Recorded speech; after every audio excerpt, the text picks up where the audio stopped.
right, man. All right, we're live. Yes, episode 49 of the Life Unraveled series. I do a couple of different series, but Nice. Have you thought about doing any boxing watch-alongs? Yeah. Okay. So we've done something similar to that. I've only done one episode. I need collaborators, by the way. So All this is an right. idea you have. I was about to say, Because I mean, this is cool to appropriate time. We listen to albums on one of the series. Oh, that's cool. But I do I either do MMA or Jiu-Jitsu Unraveled, like a spin, and that we'll watch fights, or like we did watch all the Lomachenko fights. Nice. Okay. Yeah. So, but yeah, that would be. Did you see his first? Well, I'm blanking. When did he go up for his first title? Second fight. Yes. And I'm blanking on the guy's name. It's man. Total I've watched it a couple of times, like 40 low blows. Oh, or 50 yeah. He low just blows. gets demolished, but it's all below the belt. It's just it's one of the most brutal fights to watch. Well, and that guy's strategy to turn away because the ref was blind on most of it. Oh, yeah. Yeah, it was blowing my mind. The only person I've ever seen that did that as well is Bernard Hopkins. Bernard Hopkins was the dirtiest fighter, but he was but it was so strategic. It's you almost enjoyed it, where you're like, okay, here comes the headbutt. Ref missed it. It's just always dirty fighter. But I wonder how many camps integrate that into the training. I don't know. I saw a book. I forgot what it was called. It was something like, I want to say black hat boxing or something. I forget. Anyway, but it was all about how to integrate that into boxing training. And it was a guy who wrote it, said basically he had a fighter that just got beat up and it was all cheating. And he said that at the end of the thing, why didn't you teach me how to do something against this? And so it's all the books are just it's how to cheat. And it's but it's one of those, in a way, when you think about it, you almost have to do that. You have to teach it to be able to guard against it. Right. And so it was and it was one of those light bulb moments where I'm like, why isn't that integrated enough? Because you do see fighters get out there, get lost. And Lomachenko seemed really lost out there. Yeah. He did well against it. And I don't, it was close on the cards, or was it? It was really close. That's what I thought. And it should have been an easy fight for him. It really should have. Yeah. And it was just that guy was he had the experience, right? He was the older fighter. He was 30 something years old. And he had he has a million wins, a million losses. And so it's you could almost overlook him, but he's been out there just grinding for decades, and he just saw this as all right, I'll take this. I'll take the money, and and just anything to win. So Lomachenko is amazing. He really is something else. I've never seen anything like it, honestly, with what he does and him being a southpaw, but just the way he cuts angles and stuff. Is truly to amazing. me, it's one of those. He's one of those. I love to see boxers that you watch the feet more than the hands. Mm-hmm. And with him, it's all footwork, and it's so. He's just so skilled at it, but it's just masterful how little movement can cause these big effects. And you're just watching going, oh my gosh, this guy he's on another level. He's totally different level, with his understanding. And people always are well, he's a dancer. Yeah. And I'm but it's also something else too, right? I mean, maybe that has a lot to do with it. And then just integration of imagine if they're we got to do dancing, how much of a methodology they probably put into footwork training. Oh, absolutely. And and that was one of those where several years ago, I'm trying to think how many years ago it was. It was before Floyd fought Pacquiao. So this is moons ago. I had the opportunity to go to Mayweather's gym and got to hang out with Roger and Floyd Sr., and they were super cool because they would take questions from you, and it was and I'm a nobody, and it was first off, when you go in there, every person working in that gym was a former world champion of some kind.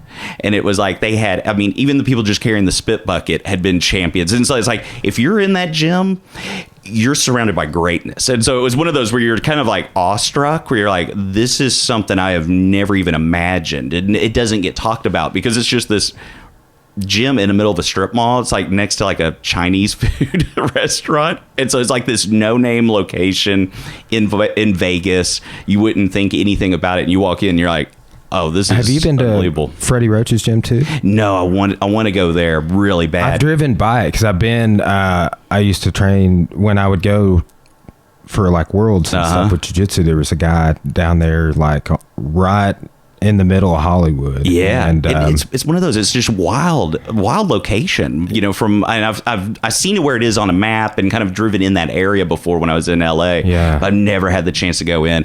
But when I was talking to Roger and Floyd Senior, they talked more about footwork and balance than hands. They never really talked about it. And when you watch Floyd, I mean, that was one of the things everyone hated watching him. Because it was like, oh, he's boring. And it was like, yeah, because you can't get a glove on him. And he'll stand right in front of you, and you're not going to hit him. Yeah. And it was just always balanced. Exactly. And if you watch, you know, with him, the biggest thing is that you know, pull counter, where, you know, he leans in over that leg, and it just tricks everybody. It's somebody's compared it this way. It's almost like an illusion. Oh, yeah. You think they are closer than they are. Exactly. Too. And you can almost see it in his eye, like he was like, I tricked you. You know, you can almost see that look in him. And you see a lot of that with Lomachenko, where it's just like, he's real tricky. I love when he just pats his adversaries. I know. I'm like, oh, man. It's almost over. Yeah. Oh, man. He does some wild stuff, like pulling the glove down. Oh, yeah. I mean, he has some signature. And I've seen there's clips of him showing techniques of how he... because he primarily fights mostly orthodox fighters, so it's kind of like, you know, he'll do a lot of things to manipulate their front hand. Oh yeah, which is close to his front hand. You know, and Roy Jones would do that sometimes, where he'd pull down on your gloves, so you'd bring your gloves back up, and then you'd get a body shot in, and it was just like, oh man, that is just. We've been body sparring. Have you really? Bit. Yeah, I saw a gym doing that. Maybe it was straight right, and I was like, oh, that's interesting. Oh, that's because cool. Like, think of like their sort of idea was that the shorter armed fighter always takes headshots getting on the inside while they're learning, so it's like a curve. Yeah. And also when you take out, like, okay, you know, you can't throw a jab across really from that range, it gets people like, oh, I'm just going to step in and go shoulder to shoulder with you. I'm going to do things that I would not normally get to work on. Right. And to develop also 1-2s to the body and simple stuff that is practical from range. Right. But it's interesting. We've done it a few times, and I think it's developmental. I like it. No, that's really cool. I'd never really thought about it. What do you think about sparring? I heard an interview years ago, and it just is one of those that's just always been in my mind about, is it necessary? To a degree, because like Sergio Martinez, you know, middleweight champion, and all, he was just masterful. And if you can go back and watch any of his fights, that guy is just he's one of those other ones that's just on a different level. But he got to that level so late. He was in his late 30s, and he had played soccer, and I think bicycle. I think he was into cycling, and his legs were just shot. And so he loses his last fights because his knee gave out. He couldn't move. But whenever he was like healthy, oh my gosh. And he never did much sparring. It was all shadow boxing, all taping off the ring and working on movement stuff. And I think he only did like 2 or 3 sparring right before a fight. And yes. To what degree is it necessary? I think that we can be smart, like what I was saying with the body and stuff like that. We spar less than ever. I'll say that. I've become paranoid about it over the last 5 years, increasingly. And there's plenty of days where we do not spar in kickboxing, we do not spar in boxing, and then it's just I'm torn on. I feel like if you're going to fight, if you're going to compete, a certain degree is needed. But I don't really have, like, you know, data on that. You know what I'm saying? No, do you? Absolutely. No, not at all. And that's one of those, like I said, it's always been in the back of my mind. Like, do you need it? It seems intuitive that we do. And it seems like that's just kind of the classic thing. But then you see, like, the effects of some folks that go this completely different way. And you're like, wait a second. How did he get there? I think... And it's weird. It's a strange thing. It's like, I put it this way, like, almost I only roll with people I trust. Yeah. Sometimes I roll with white belts I don't trust, but I just crush their soul if they're being stupid. Okay. But So like in jiu-jitsu, I still roll, and I've been rolling more lately just to get like exercise, man. Yeah. Like, just to try and stay healthy. Mm-hmm. But that's kind of like the thing. I think that a lot of times, like there's a certain like liability with sparring, right? Mm-hmm. Where it's like, I tell people, I'm like, you're going to spar with Tim. And they're like, what? And I was like, he's the only person in here you can trust. Mm-hmm. And they're like, oh. And I'm like, yeah, just don't be stupid. And if you realize that you're being stupid, stop being stupid. And because he will just do what you're doing, or he will really let you work if you're polite. And and I think that if sparring can never be a contest. Right.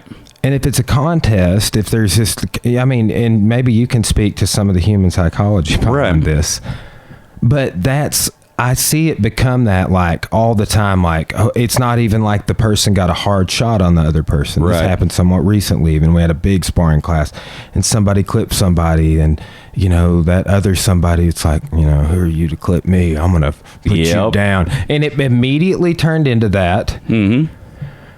And it's like, I give speeches about that. Right. Like, hey, let's make that be in the ring. Yeah. When the fight is happening. Like, that situation in my mind, like, that's a fight. That was like fight level, and we're never trying to train like that. And I try and talk about it all the time. And it's like, some people argue spar more to overcome that hump. And I'm like, what do you do? I mean, what do you do? What do you think about that?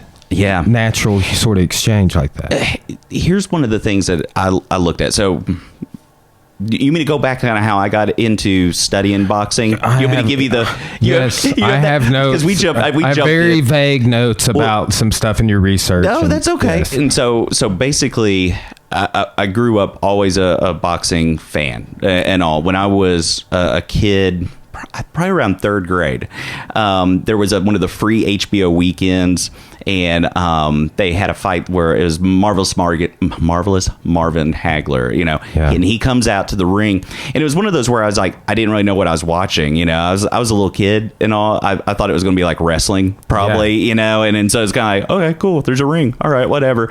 And he comes out of the ring, and that guy was just a machine, you know. And if you were to say, okay, you know, draw a fighter, draw a boxer, it'd be Marvin Hagler to this day for me. He is the quintessential. He looked like a fighter, he talked like a fighter, and he was just absolutely fabulous in the ring. And so I watched it, and there was like this pageantry, this emotion that gets wrapped up into sports that you don't find anywhere else. It's like, if you watch football, it's a bunch of people arguing over a ball or baseball or whatever. It can be fun, but it doesn't have that emotional thing that a fight has. And in boxing, UFC, whatever it is, those are like, it's beyond sport. It's a strange thing, and it just drew me in. So I never had the money to get all the pay-per-views and all, but I watched anything I could. And whenever I got out on my own, that was one of the first things. I was like, okay, gotta have HBO, gotta have Showtime, gotta get all the pay-per-views, and that's what I spent my money on. And luckily, I found a wife that also liked boxing, and we went into we started going to fights, started doing anything we could. And one of the things, there was a training for boxing judge training that they were hosting around Memphis once. And I was like, let's go. And so we signed up and went through it. And it was through the Association of Boxing Commission. And Dwayne Ford, who's, you know, officiated, I think it was like over 200 and something title fights, was the one leading it. And he was just wonderful to work with. But it was super hard, where they would do it where like, they would have like the hardest fight you could ever score, and they would like break it up into like, all right, here's 1 minute of the round, and then you'd have to like score it, but then you had to justify your scoring and stuff good. Like that. And it was great training. It was amazing. So with that training, I will say, do you remember the Pacquiao, Tim Bradley, their first fight? That was, everyone was like, how did the judges score it? Whatever. So I watched it. One of my kids was little, and so I watched it with the muted. And so I'm watching this fight, And I'm sitting there, and I always have a notepad that I try to score the fight as I go along. And sometimes I just want to enjoy it, and I won't. But for that one, I was scoring, and I had Tim Bradley winning it. And it's like, and I'm seeing on the screen, the after each one, whoever the commentator's scorecard. I'm like, what fight are they watching? And so at the end, Tim Bradley wins. Huge scandal. I had the exact same scorecard as Dwayne Ford on that one. And Dwayne Ford's gone out and been like, Tim Bradley schooled Pacquiao on that. I don't know what fight you're watching. And so it's like, whether it's right or wrong, the way he trained and all, I totally believe in it. And it's one of those where I see the fight the way he's seeing it.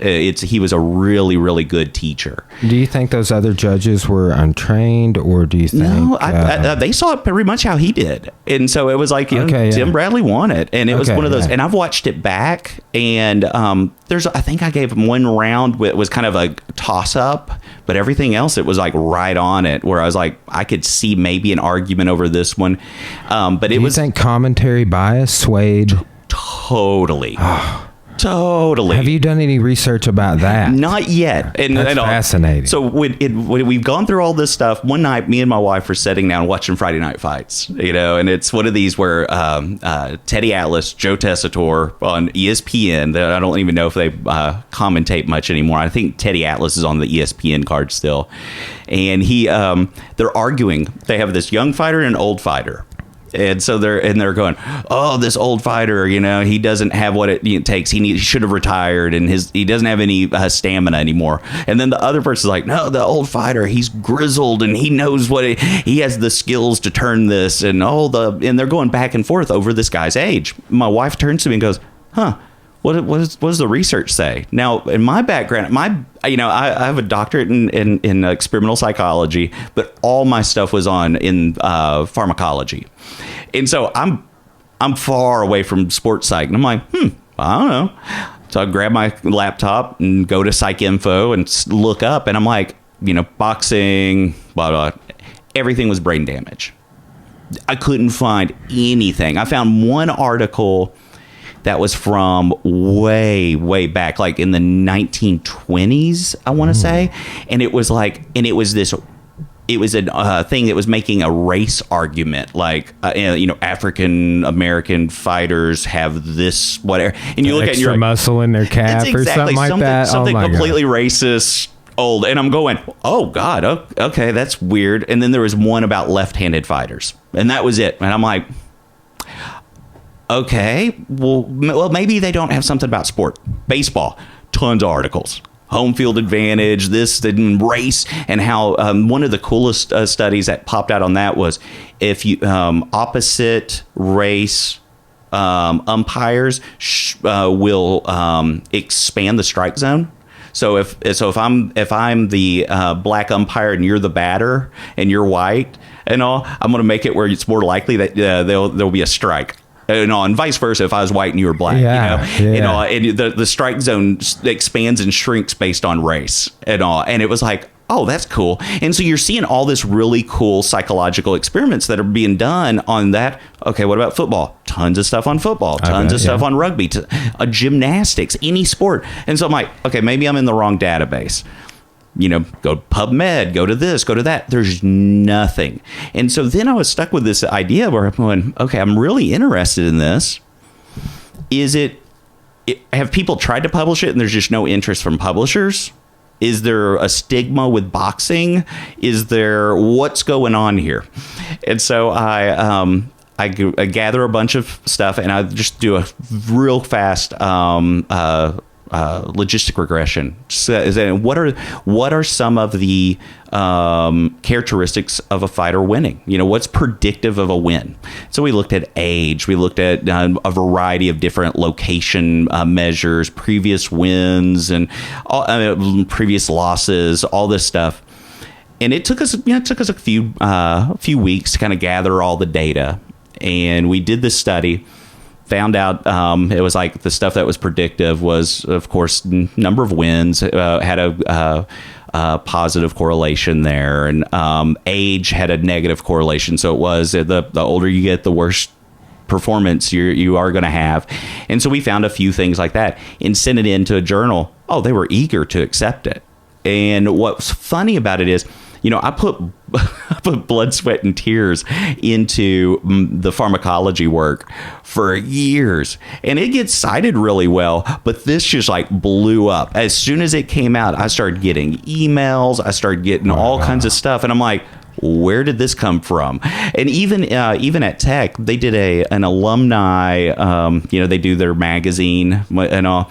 Was that this one? Yep, with the fight with the glove. I used to deliver mail. Did you really? To like Dr. Watson's office, and forever there was that magazine for like a couple of years. Oh, they kept it out there. Me with the boxing glove, which I said at the beginning, I was like, I don't want to do one with a boxing glove. They're like, yeah, you need to.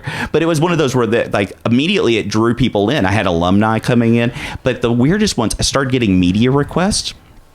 So been on a variety of different radio programs and different stuff, and people immediately saw it as, hey, can you predict this fight? What's going to happen? And one of the funniest ones I got with it was Vladimir Klitschko and was it David Hay where he hurt his toe? I'm not sure. I'm blanking. I think it was David Hay.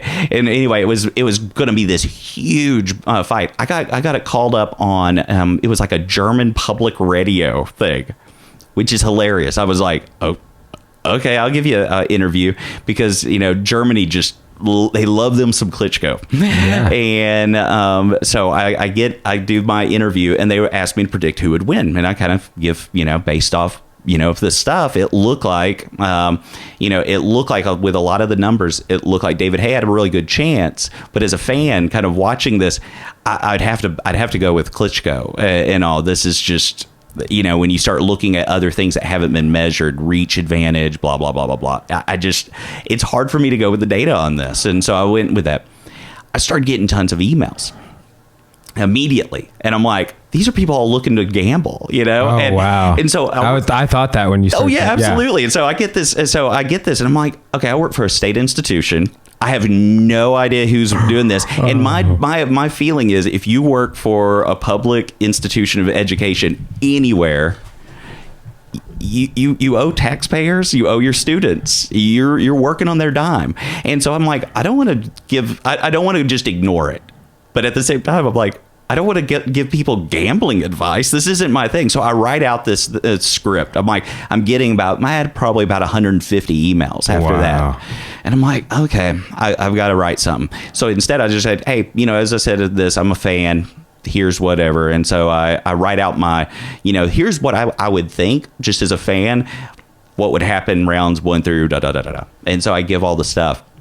Forget about it. That weekend we were going to the beach with my family, and so we go on the beach. I don't think anything about it. Several days later, I'm like, hey, I'm going to get on YouTube and find the fight. And my wife said I'm watching it there on the beach, and she said the colors just draining out of my face. She's like, what's going on? I'm like, it's happening exactly how I predicted. For the next week, had some fight, or a couple weeks later, they had another fight that was big. I got over 450 emails, and I said that I was like, I owe people a lot, but I am not going to become this guess who wins thing. I'm not going to be, should have started your own punditry show. I was like, nope. I'm not answering those questions anymore, because it really was, it is.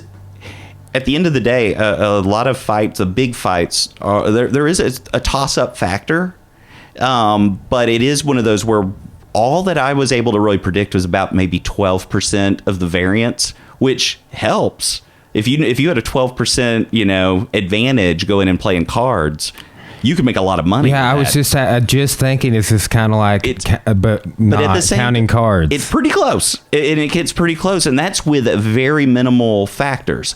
So going into looking at all this, some of this stuff, one of the things I haven't published, but I've done just a little bit of basic data.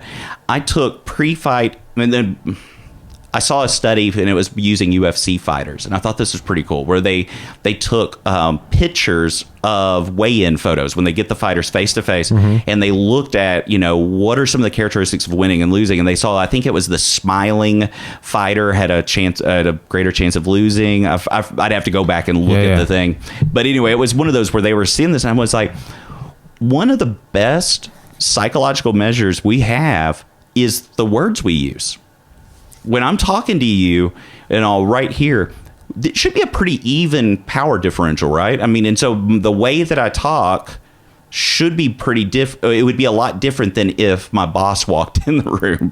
You know, if my dean comes and sits down at the table, all of a sudden my language is probably going to change just based on that.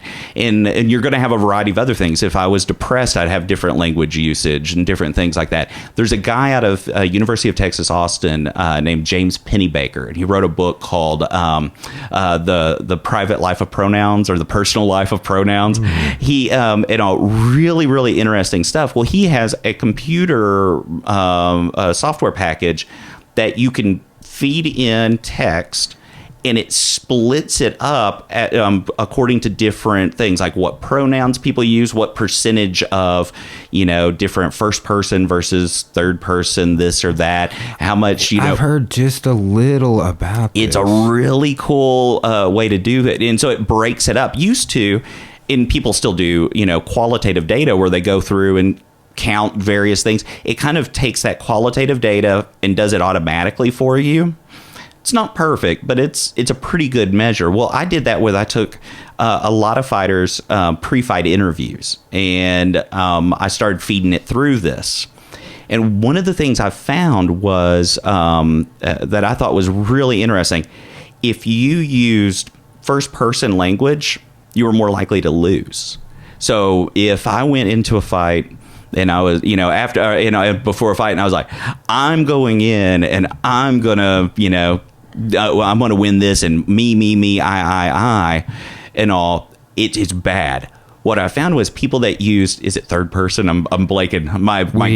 Our team. Yeah, we, like us, and whatever. Those were the ones that were more likely to win. And so when it I know this is a long detour to answer your question about with the sparring, but that's the big thing. Like, if you go in and you're having fights with people in your gym, that is not going to help you psychologically. Yes. Because at the end of the day, going into a ring, that's, it's a pretty terrifying thing. And even, skilled fighters, we'll talk about throwing up before a fight and things like that. Yeah, I know people, even in jiu-jitsu, that they throw up before every match, and then they usually go win. That's exactly. And so that's one of those, if you can change it to where it is a team-based mentality, it can help a lot. And look at someone like Floyd. Floyd's always, it's one of those where he's always like, oh, we put in so many miles. Well, who's out there running? It's him with a bunch of people driving around him, probably. It's like he's out there running, but it's we, my team, my dad, we. He always is that, and even like someone like super egotistical, Roy Jones. Mm-hmm. He talked a lot about we and ours, and he even talked about himself for, Roy Jones thinks, those kinds of weird things. I think that is a good psychological buffer. That's interesting. Wow. Yeah, and I think it is one of those, I think it's a defense mechanism, and I think it's a good thing to have. And so that would be one of my worries if you were doing sparring and people were getting into fights, or it was this competitiveness was emerging. It's like, no, we need to have a team. You're coming out of this as a group. And that's, that was one of those that really, it caught me off guard. Yeah. And all, but also the other one was people that talked about their health. That was a big indicator of a loser.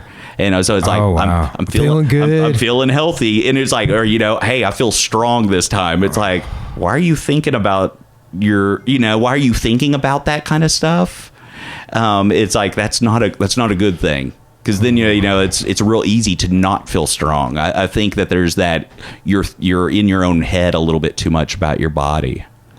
Wow, that's it's one of those where, like I said, I didn't finish it. It was one of those projects that's kind of been on the shelf for a while. But it is one of those that just really, I thought it was really amazing that there was some predictive value to the words someone would say in a scripted thing like a pre-fight interview. Wow. And it's like, this is just the stuff the database, quote unquote, I used was fightnews.com.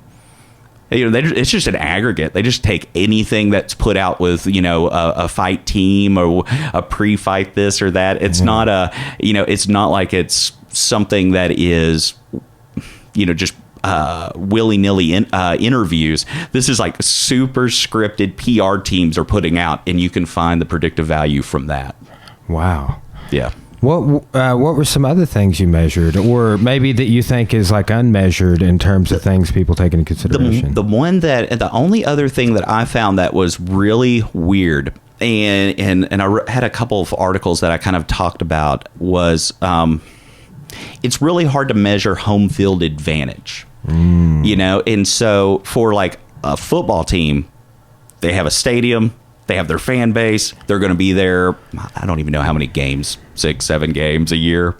Do you watch football? Well, I mean, I played football in high school. So you know, I'm like, it's like, help me here. Save me here. I don't know. Maybe like 10 to 15 games, depending on like high school to NFL. Exactly. Maybe even NFL games. Maybe like, do they have like preseason, maybe up to like 20 games? I don't know. I have no idea. Here, go ahead. Yeah. These like, guys are making it up. We've gone into uncharted territory here. Yeah. But, they only have a certain number of games that they're going, but that's their home team. They have all the stuff, college teams, they have the band there, they have all, and we know that plays a really big role. And so we know if you are a home team, you're more likely to win until it gets to championship games.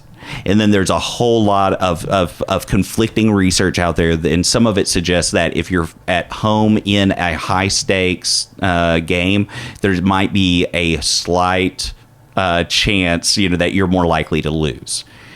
But like I said, that one is all over the board. Or if you're like neutral territory, like, exactly, like Ali fighting. Yeah. Around the world, Philippines. And that's kind of the thing with boxing. It's like, where's your home field? So like, take Floyd again. Grew up Grand Rapids, Michigan. And I only know of one fight he had as a champion in Grand Rapids.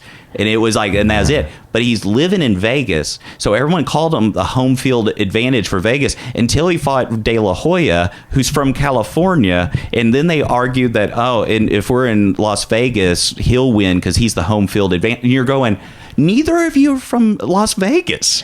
Why would this? That is. And so it was just because you're driving distance. Exactly. Wow. And so I was like, I was like, what would this be? And so what I did was I just looked at nationality. And so it's one of those where I was like, that's about the best I can get. And I looked at championship fights. And every year they put out this book. It's the Boxing Almanac. And it lists every championship fight for the whole year. And it's because there's so many different championships, there's several hundred of these fights. And so, and it does it for WBC, WBA, WBO, IBF, and IBO. So 5 different titles across every weight division. And so I just drew that in, where it's like, let's look at the, if it's an American fighter and you've got an American judge, does that give you an advantage or not? And so we looked at those things. If you are, and also where was it taking place? If you are an American fighter in America, and you have more American judges on there, you are actually more likely to lose. But that we are the only country that I could find that was good for. If you looked at other countries and all, there was a home field advantage for them. So if you're in Great Britain or Spain or something like that, and you had more of those home judges, you're more likely to win. We're the only country that we actually have this reverse bias and all. But that was one of the things whenever I went through judging training, it made sense to me. I looked at it and I went, well, of course, this is one of the things Dwayne Ford brought up. They had an explicit thing where they talk about, there is a lot of talk about corruption in boxing. If you bring up boxing, the judges are corrupt. Oh, the refs corrupt. That's the first thing. Follow the money. Yeah, follow it. Yeah, exactly. It's like the mob is involved. And, you look back at this dirty history, and that's what everyone immediately brings up. So it's almost as if, you're telling someone, don't look corrupt. Oh, if there's a swing round, I'll go with the other guy. I don't want to look corrupt. I don't want to look like I'm the hometown thing. And so are we causing that? Which is kind of, and they've shown that with some things like, if you talk about, like racism, you're more likely to kind of act over the top in you know, right after a training to try to show like, oh, I'm not racist, I'm not this, I'm not, you know, sexist, whatever. And it's one of those where people will show that exaggerated bias to the opposite. And is that what we're doing with our officiating? It really makes sense. Yeah. Where I went, but I don't know. With most other countries, there isn't the level of training that you see with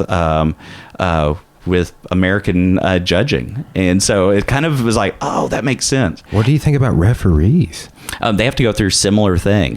One of the things that, and I've not done anything other than a tally. I've never done any, you know, formal statistics. I haven't looked at it. But one of the things I would love to look at is race with refs. That as soon as you said that, that's what popped into my head. Because, you know, looking at the one, if you watch, and this was just looking at, just like I said, tally marks. It was a white ref.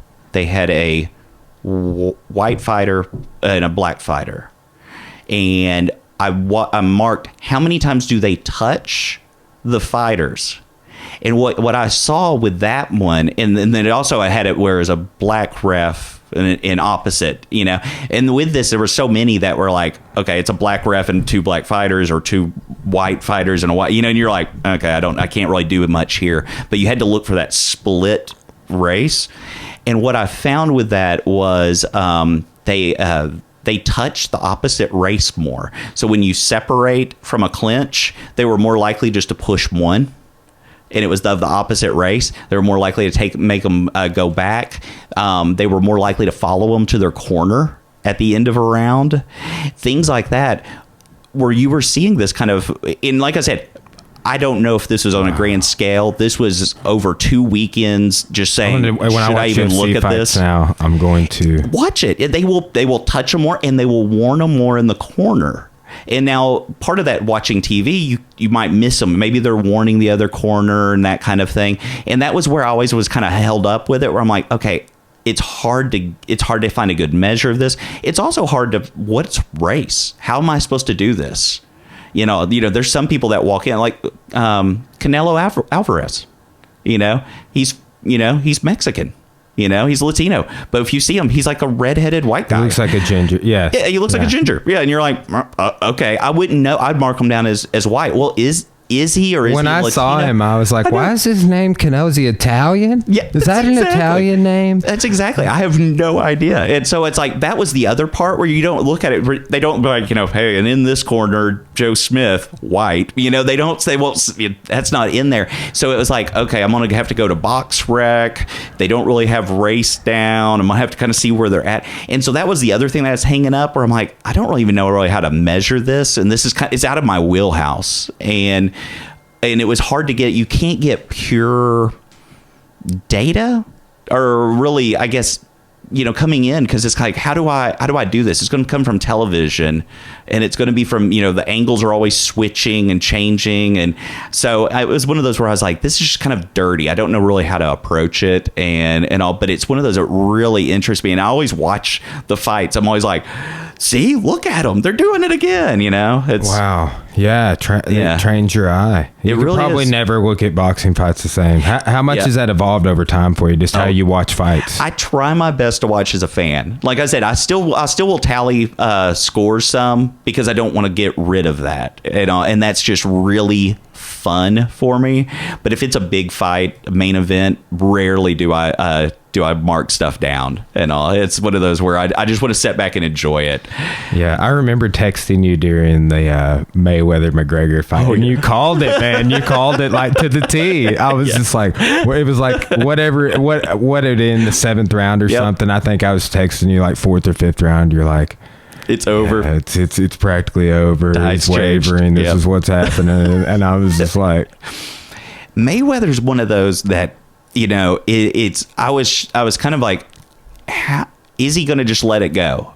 Is he just going to kind of sit back and be safe? He's a safety first guy, which is why he was able to, you know, be that dominant for so long. Maybe, and I've heard boxing teams say this, and maybe this is the number one tenet of boxing: fundamental defense at all times. Oh yeah. Yeah. It's hit and don't get hit. And that was his thing, you know. It's like, it's one of those where, why would you? And I liked, you know, like Arturo Gatti, you know, or Mickey Ward, you know, when they had their, you know, they had a trilogy where they just, it looked like a bar fight, you know. If someone had thrown a bar stool in the middle of the ring, it would not have. It would have been like, okay, they're just wailing on each other. Fun to watch, but you're also thinking these guys are, you know, going to be eating out of a tube. This is not good. This cannot be healthy. And you're watching it going, this isn't really boxing. That's not what the sport should be. You know, now it can turn to that sometime, but that shouldn't be your go-to. You know, just get in there and just start wailing. Yeah. And you give it a listen, just tell me what you think. It's about 20 minutes. I did a podcast on Western boxing in the ancient world. Oh, okay. So, and there's this, and actually a podcast guest was like, you ever heard of Melon Comus? And I was like, no, who is he? And so Melon Comus may have been a real person, but he purportedly fought in the Olympic Games as a boxer, and those things are sticky, but they're widespread panic coasters. And if you look at the walls, you know that it's my favorite band. I tried to drink off mic. You know, have you ever like listened to a podcast where you hear someone? Yes. Gulp, you know, I'm like, so. I also I've done this in doing podcasts like the one I did where it's just me solo is pause the recording. I didn't on that one, but on audio onlys. Yeah. And then I'll be listening to audio only podcast on YouTube or something, and it yep. It you hear just and I was like, man, I know I did that on that Syrians podcast. I heard it was, and I don't even know why I was listening, because it was one of those where I was like, I think it was just top chart just to see, and it was like iced tea, I think it was, and I swear he was eating chips. It was just like, oh man, and I'm like, this is horrible. Somebody has a cough drop or something, it hits their teeth. John Anthony West, I saw he would always have a Hall's cough drop or something in his mouth when he'd be talking. It was rattling around. Yeah, and you're like, oh, stop it. But sorry, I interrupted. Well, Melon Comus, so he apparently was undefeated. Okay. Won in the Olympic Games, maybe multiple times, but he never got hit, and he never delivered a blow. What? That's the legend. That's the myth. Right? And that was his strategy. And reportedly, in one source I read, in one of his matches, his opponent died after chasing him for 3 hours out in the heat. Oh, wow. You know, so he just refused to play the game. Yeah. Well, what was that? Willie Pep? Wasn't that he won around? He told the journalist before one of his fights, I'm going to win a round without throwing a punch in anger. Now he threw jabs just to keep the person off, but that was all he did, and he won a round, all 3 judges' scorecard, without throwing a punch. You're like, that's crazy, but that's the way the sport was supposed to be. And if you watch old turn of the century stuff, or you know, there's some video, but most of it's journalist report. It's all you know, you hear 110 round fight or whatever, those weird ones. Well, they were just clinched. It was just a clinch fest, and so it was more judo than it was boxing. And also they allowed tosses. And also you would see just in there look more like sumo wrestling. And also they just get in there and clinch until they could throw the person down. And, you know, all right, end of that round. Now come back together. And it's just rarely do you throw a punch. What do you think about boxing rings in general? I wish they were standardized. So if you watched the Klitschko fights, their rings were monster. Vladimir's were. So he had a huge reach, but he also couldn't get hit. He would be knocked out. He had a horrible chin. And so he would have these rings, and some of them were 24 by 24. Oh, wow. And you see the same with, and then you'd see his brother, Vitaly, he couldn't chase anyone down, and he would have 18 by 18 rings. And you'd be like, well, this is ridiculous. And with Vladimir, he had good conditioning, but he would try to tire out opponents. They used extra cushion so that your feet would sink. So you're in sand the whole time. And I'm like, that shouldn't be part of your contract. Yes. To me, it's when that becomes part of the game, it's just silly. Well, here's my hang up with rings, and there's one promotion that has some kickboxing before the MMA fights. It's Bellator, but so a ring sport, and then they do MMA fights. But it's really everybody's there for the MMA fights. Kind of the kickboxing is just like the warm up entertainment or whatever. But they lower the cage down over. Oh, an existing ring then. Yes, but what that creates for the kickboxers is a situation in which them falling out of the ring would never occur. See, I like that. Me too. Yeah. So like the elevated ring with not a lot of overhang around the edges of the ropes, that's my hang up on just the whole design of the thing. Oh, yeah. It's weird. It really is odd. And it is that elevation. I get it for, I guess, being able to see it and all, but we also have kind of modern, facilities where, like, if you go to a basketball arena, you're kind of over the court. It's kind of a bizarre way of looking at the game. And so if you put a boxing match in that, I mean, you would be able to, you're right over everything. It doesn't need to be elevated. Yeah. That's that. And people have made the same sort of argument about MMA. Because wall work it's an interesting part of the game, but I wonder if like what you're saying, like the Klitschko ring 24, like I wonder if you just made a really, like the barriers are so far away from where the fight is primarily going to take place. Yeah. I've always wondered that because it seems so artificial to put a cage around. I'm like, I get the original when they started doing it, it was promotional and it was to look tough. And then it's kind of like, I just don't know. To me, it takes a little bit of the sport away. I don't know. I don't. It's weird. Like, I remember when I was a kid hearing about cage fights, like, I was like, oh, like, you mean like they did in WCW? That's exactly what I thought when I first saw it. I was like, it's so professional wrestling. You can't get out. You can't get out. It's like, you win by submission or climbing out of the cage. I've seen somebody climb out that top. I mean, that's what like when I heard cage fighting, that's what I always equated it to, was that, and that's just because that's what I saw when I was a kid. Oh yeah, so. But by the time I was getting out of high school, that's when the Ultimate Fighter started becoming a big thing, and Forrest Griffin and the emergence of like Chuck Liddell and some of those earlier UFC fighters that really sort of blew it up as a sport. But it's wild now. It gets ESPN coverage every day. It's strange. It really is, because it's one of those where I always thought it'd be a fringe. I always thought it'd be fringe. Everybody in my family also thought that about me owning like a gym and stuff. They're like, it's a fad, Brian. Are you serious? I guess it still may be, but it's been like a 13-year fad for me. The thing I thought of when it first came out, I saw one of the first Ultimate Fighting things that back when it was on VHS tape. Probably like Hoist Gracie days. Oh yeah, it was one of those early ones where they have like all the different styles against each other, and there's no weight limit stuff and all. And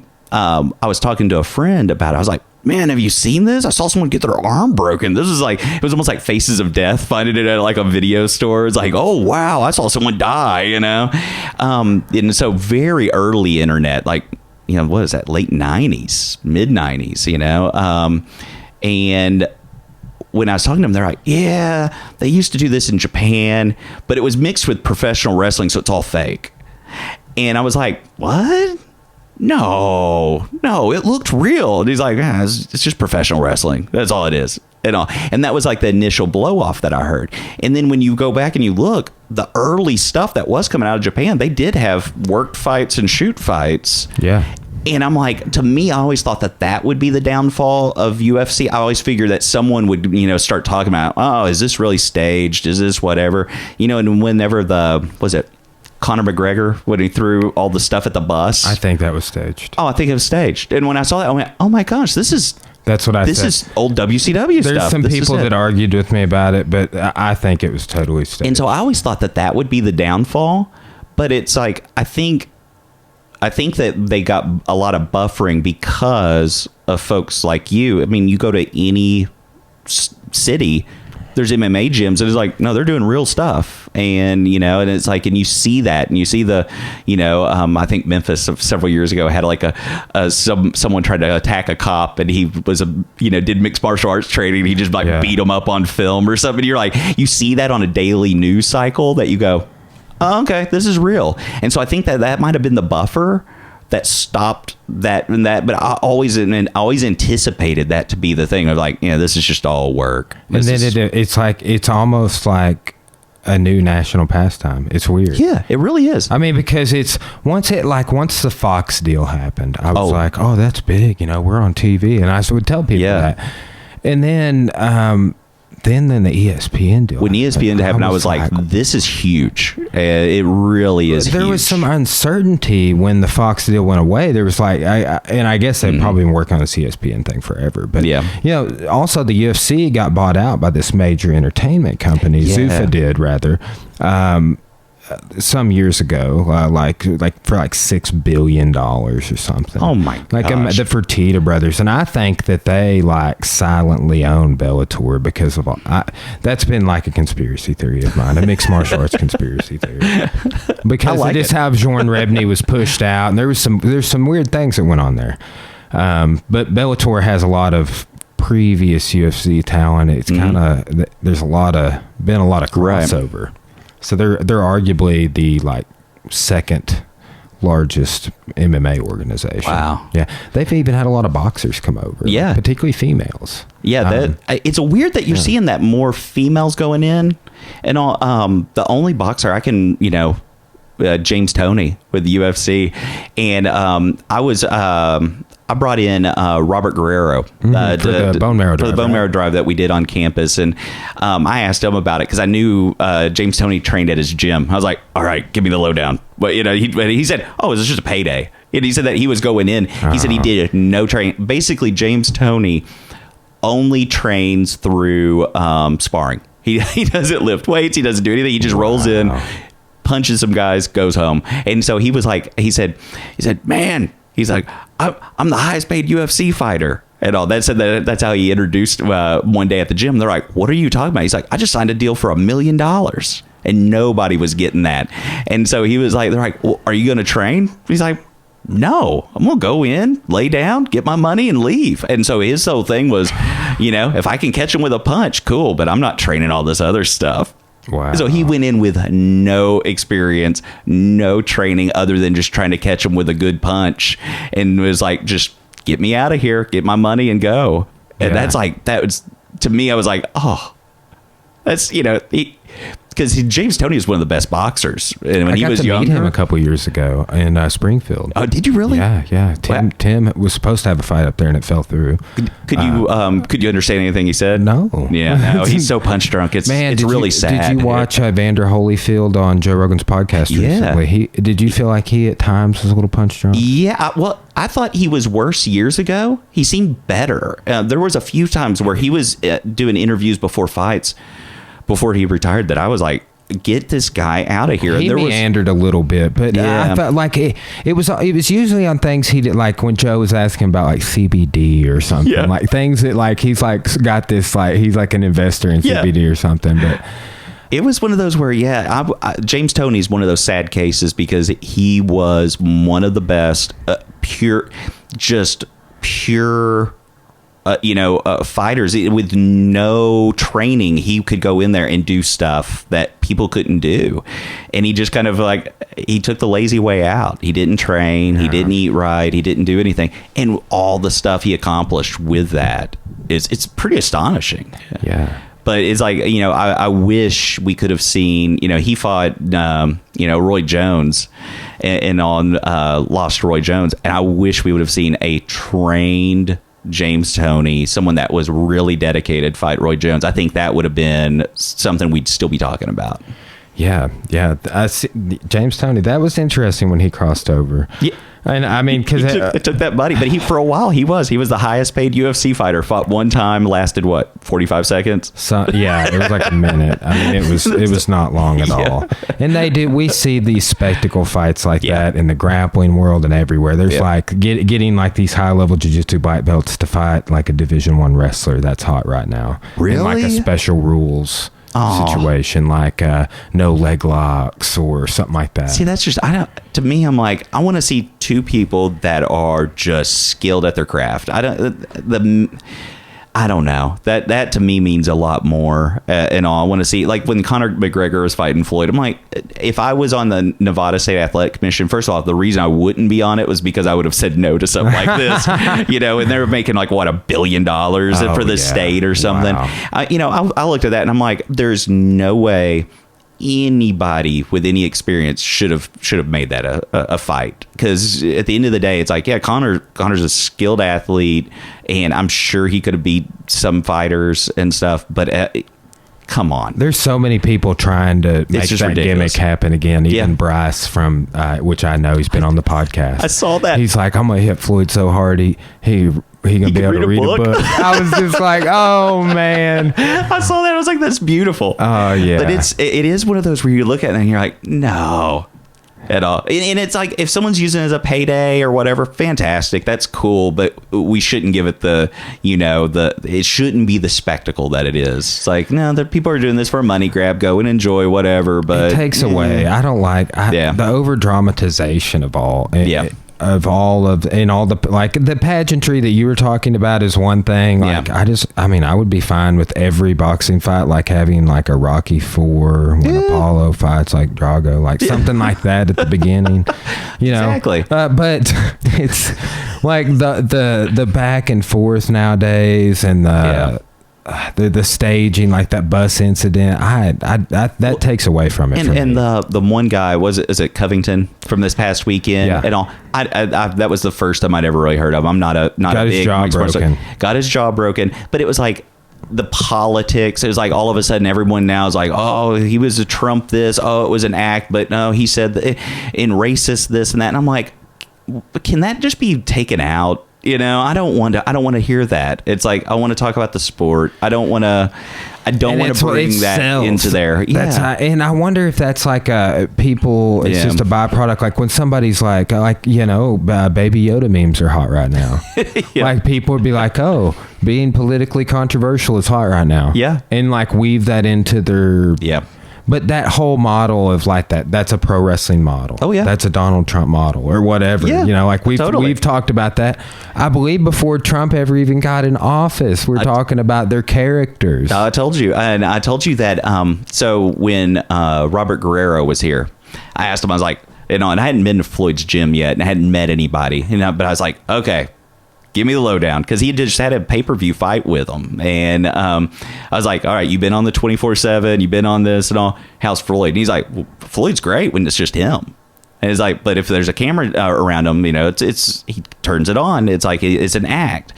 And he said that the whole Money Mayweather thing, he said it all came from Vince McMahon.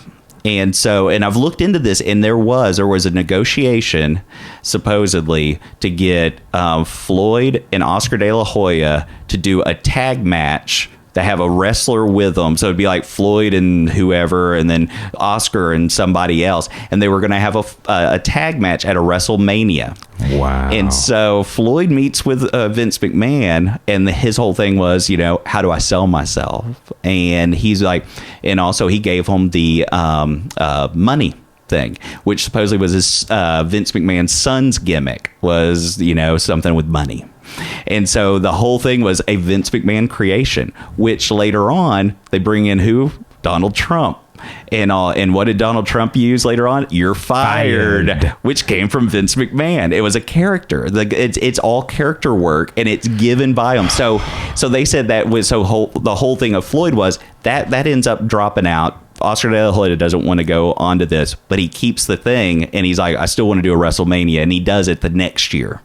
and all. But in the meantime, he ends up, using the money thing for 24/7, gets his team to do everything. He's throwing money around. He's doing all this. When I went to his gym, they were doing a camp for homeless kids in Las Vegas. It's a charity organization to get these kids off the street during the day and all. And it was all through, working with the schools, working with different agencies and all. They'd make sure the kids had a place to eat, a place to sleep, had something. They were doing that for homeless kids. They do all kinds of charity work all around Las Vegas. They're not bad guys. They're not gangsters or whatever. No, not at all. It's all a gimmick. It's all fake. And so that was like that, when they were talking about that, what is Covington or whatever, it's just a gimmick, that he's a Trump supporter or whatever. It's like, that's all it is anymore. And it's like, I hate seeing that you have this, this fake whatever. And it's like, I get hyping up a fight, Muhammad Ali did that, Jack Johnson did that back in the 1920s and all, but it's like at that level that Covington is doing it, I think it almost taps into like the sports nationalism thing. Yes. Of like, yes. It strikes that chord at least. Yep. And then here's something else that I used to not like seeing, and I don't know what you think about it. Is like, let's say the and I don't think they do it this way entirely, but let's say there's a fight in Brazil or a fight in another country, like they've been guilty of. It's going to be the United States versus these, or all Brazilian fighters on this side versus, and I don't like how they do that. I don't know. I don't like it either. But it is kind of funny, like when like Ricky Hatton would fight, all this, like all of a sudden, like a stadium would be full of like, folks from Great Britain. Manchester just moves to Las Vegas and they're doing their Manchester chants and all this stuff, and you're like, what? It was like that with McGregor in the UFC. That was the wild thing about it. It's really odd to see it, and it brings a different atmosphere. But it's, I don't know. I'm not a fan of it and all. Now, did you ever see, I mentioned Jack Johnson. Did you ever see Ken Burns' documentary? Yeah, so good. That's one of the best documentaries on boxing ever. Have you ever seen the Sugar Ray Robinson documentary? No. It's on HBO now or I would love to see that. Yeah, or it was. I assume it still is because, HBO Unboxing. But that's where I saw it. And it gets into his later life, and he just deteriorates his mood, and it's one of those where it taps, those stories just tap into what were you saying about deeper. Jack Johnson though? He was just one of those where you look at it, the few films that they have of him, he looks like a modern contemporary boxer fighting the old English stand-up style. Put up your dukes, and he's over there just mauling these guys, and when you do see, it's like he's fighting at a time where it was like, the whole line, Great White Hope was like, we got to find a white guy to win the heavyweight title from him. So when people talk about the Great White Hope, I'm like, that is the most racist thing you could say. They don't understand. People don't understand where that comes from. The cultural. I've been so good. Not as an adult, but like there's been just certain words, and we talked about them on the podcast. And I remember hearing growing up, like going to flea markets and stuff, be like, I'm gonna jew him down. Oh yeah. Hey, I got gypped. Oh yeah, there's another one. Gyp I didn't even realize was bad, and until later. I was probably a young adult when I went, oh, that's what. Oh, I've used that before. The one that got me, I was in high school, and I tell this to some of my students sometimes because teaching psychology, sometimes we touch on touchy topics, and it's like sometimes students are expected to talk in an appropriate way before they've been trained. And my whole thing is always, let's take a step back and all. We know that there's some stuff that's just off the table. We don't need to train much on that. I mean, the N word, that's never going to be said in a class, and that I'm going to be a part of. We know that. Okay. That's been set aside, but some of it we might not be. And I grew up, I was a first generation college student, stuff like that. So it was one of those where we didn't talk about some of the stuff. And so I used, at the time, anything stupid was gay. Oh, I'm so guilty of that as well. Oh yeah. And so I was with a group of friends one day, and I was, and we were all talking about stuff, and that's gay, blah, blah, blah. And one of my friends who I knew was gay, I know. He's open. He's out of the closet. He wasn't like he was hiding on. And he just looks at me and goes, why do you always say that? Say what? I didn't even know what he's talking about. It was just so ingrained. And he's like, that hurts. And I was like, oh, I didn't mean it like that. I didn't even think of the connotation that I'm using this in a negative way. And this is someone's life here and all that. And it was one of those where I was so fortunate to have someone say that and give me a chance. Never impacted a friendship, never impacted anything like that. But it was one of those where you go, oh, okay, well, that can be painful. Why am I doing something that's painful? Yeah. And I could move it on. And so I always try to tell students that I was given that option. I hope that we can do the same. And sometimes people will say stuff like Gyp or Jew or something like that. And you go, ooh, yeah, do you know where that comes from? No. Okay, well, here's that. And then the same thing, like Great White Hope. You hear that in all kinds of boxing commentators will use that phrase. And you're like, no. Don't say that. No, you can't say that. That's horrible, because it does come from a place where it was like, we cannot have, a black heavyweight champion. That is the quintessential man's man, and that can't be a black guy. That's where it comes from. We got to get a white guy in there to beat him.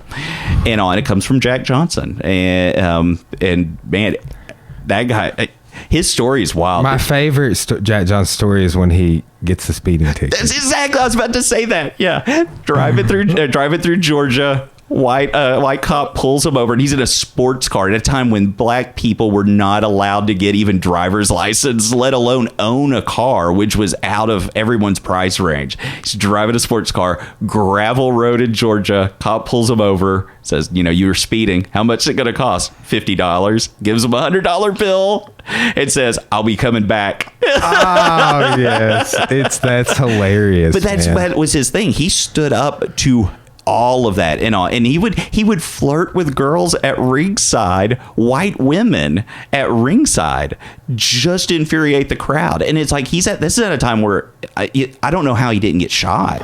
I thought that many times. I mean, you read the stories and you're like, I don't know how this guy made it through that. But they got him for sex trafficking because he had a white girlfriend. Do you know that's how he got sent to jail? I think so. Yep. I think I'd heard that, but and it's one of those where he took a white woman across state lines, and so they sex trafficking. Can you imagine, like, you and your wife going on a vacation, and they say, "Oh, you took her across state lines," How long did he have to serve? To be honest, I don't remember, but it was quite some time. I mean, basically, it ruined his career and ruined his life. I haven't seen that. I'd have to go back and look at the number. Burns documentaries are so. Oh, it was fascinating. Man. When I haven't taught U.S. History 2 yet, but I broke my notes out for U.S. History 2 the other day, and I would definitely integrate some of that in, because I mean, I remember, like Moses, he really integrated in the Jackie Robinson stuff for baseball, but it's like, you could do the very similar parallel with very that. much so. Well, and it was, almost 30 years before Jackie Robinson. Yeah. One of the, when Jack Johnson won the heavyweight title, it caused one of the largest series of race riots in U.S. history, and where dozens of African Americans were killed on the night that he won, just from people listening to the radio and hearing a black guy win the title. They went to the black parts of town and started killing people. I mean, it's one of those where it doesn't even make sense to say that, but that was the outcome, and people died because of that. And so it was a totally different time period, and it's really shocking. But yeah, he was also, he set the standard where we wouldn't have had a Muhammad Ali if it wasn't for him. Muhammad Ali said he stole, everything from Jack Johnson and Gorgeous George, from wrestling. That's why he yelled and screamed and everything else. He saw it from wrestling. Wow. But yeah, Jack Johnson, man, that guy's he's a beast. Yeah. Yeah, absolutely. And he started off fighting in basements, doing, what did they call them? Where they would blindfold. They would take a group of black men, blindfold them, put them out in the middle of a basement, and people would bet on who would be the last one standing. They just beat each other up blindfolded. I mean, that's how these people were treated. And it's really astonishing when you look at it. And that's where he came out of to become one of the best boxers of all time. And when you look at the videos, like, yeah, he's something else. Yeah. I mean, amazing. And then just to have the pride and the, the just bravery. It's pretty cool.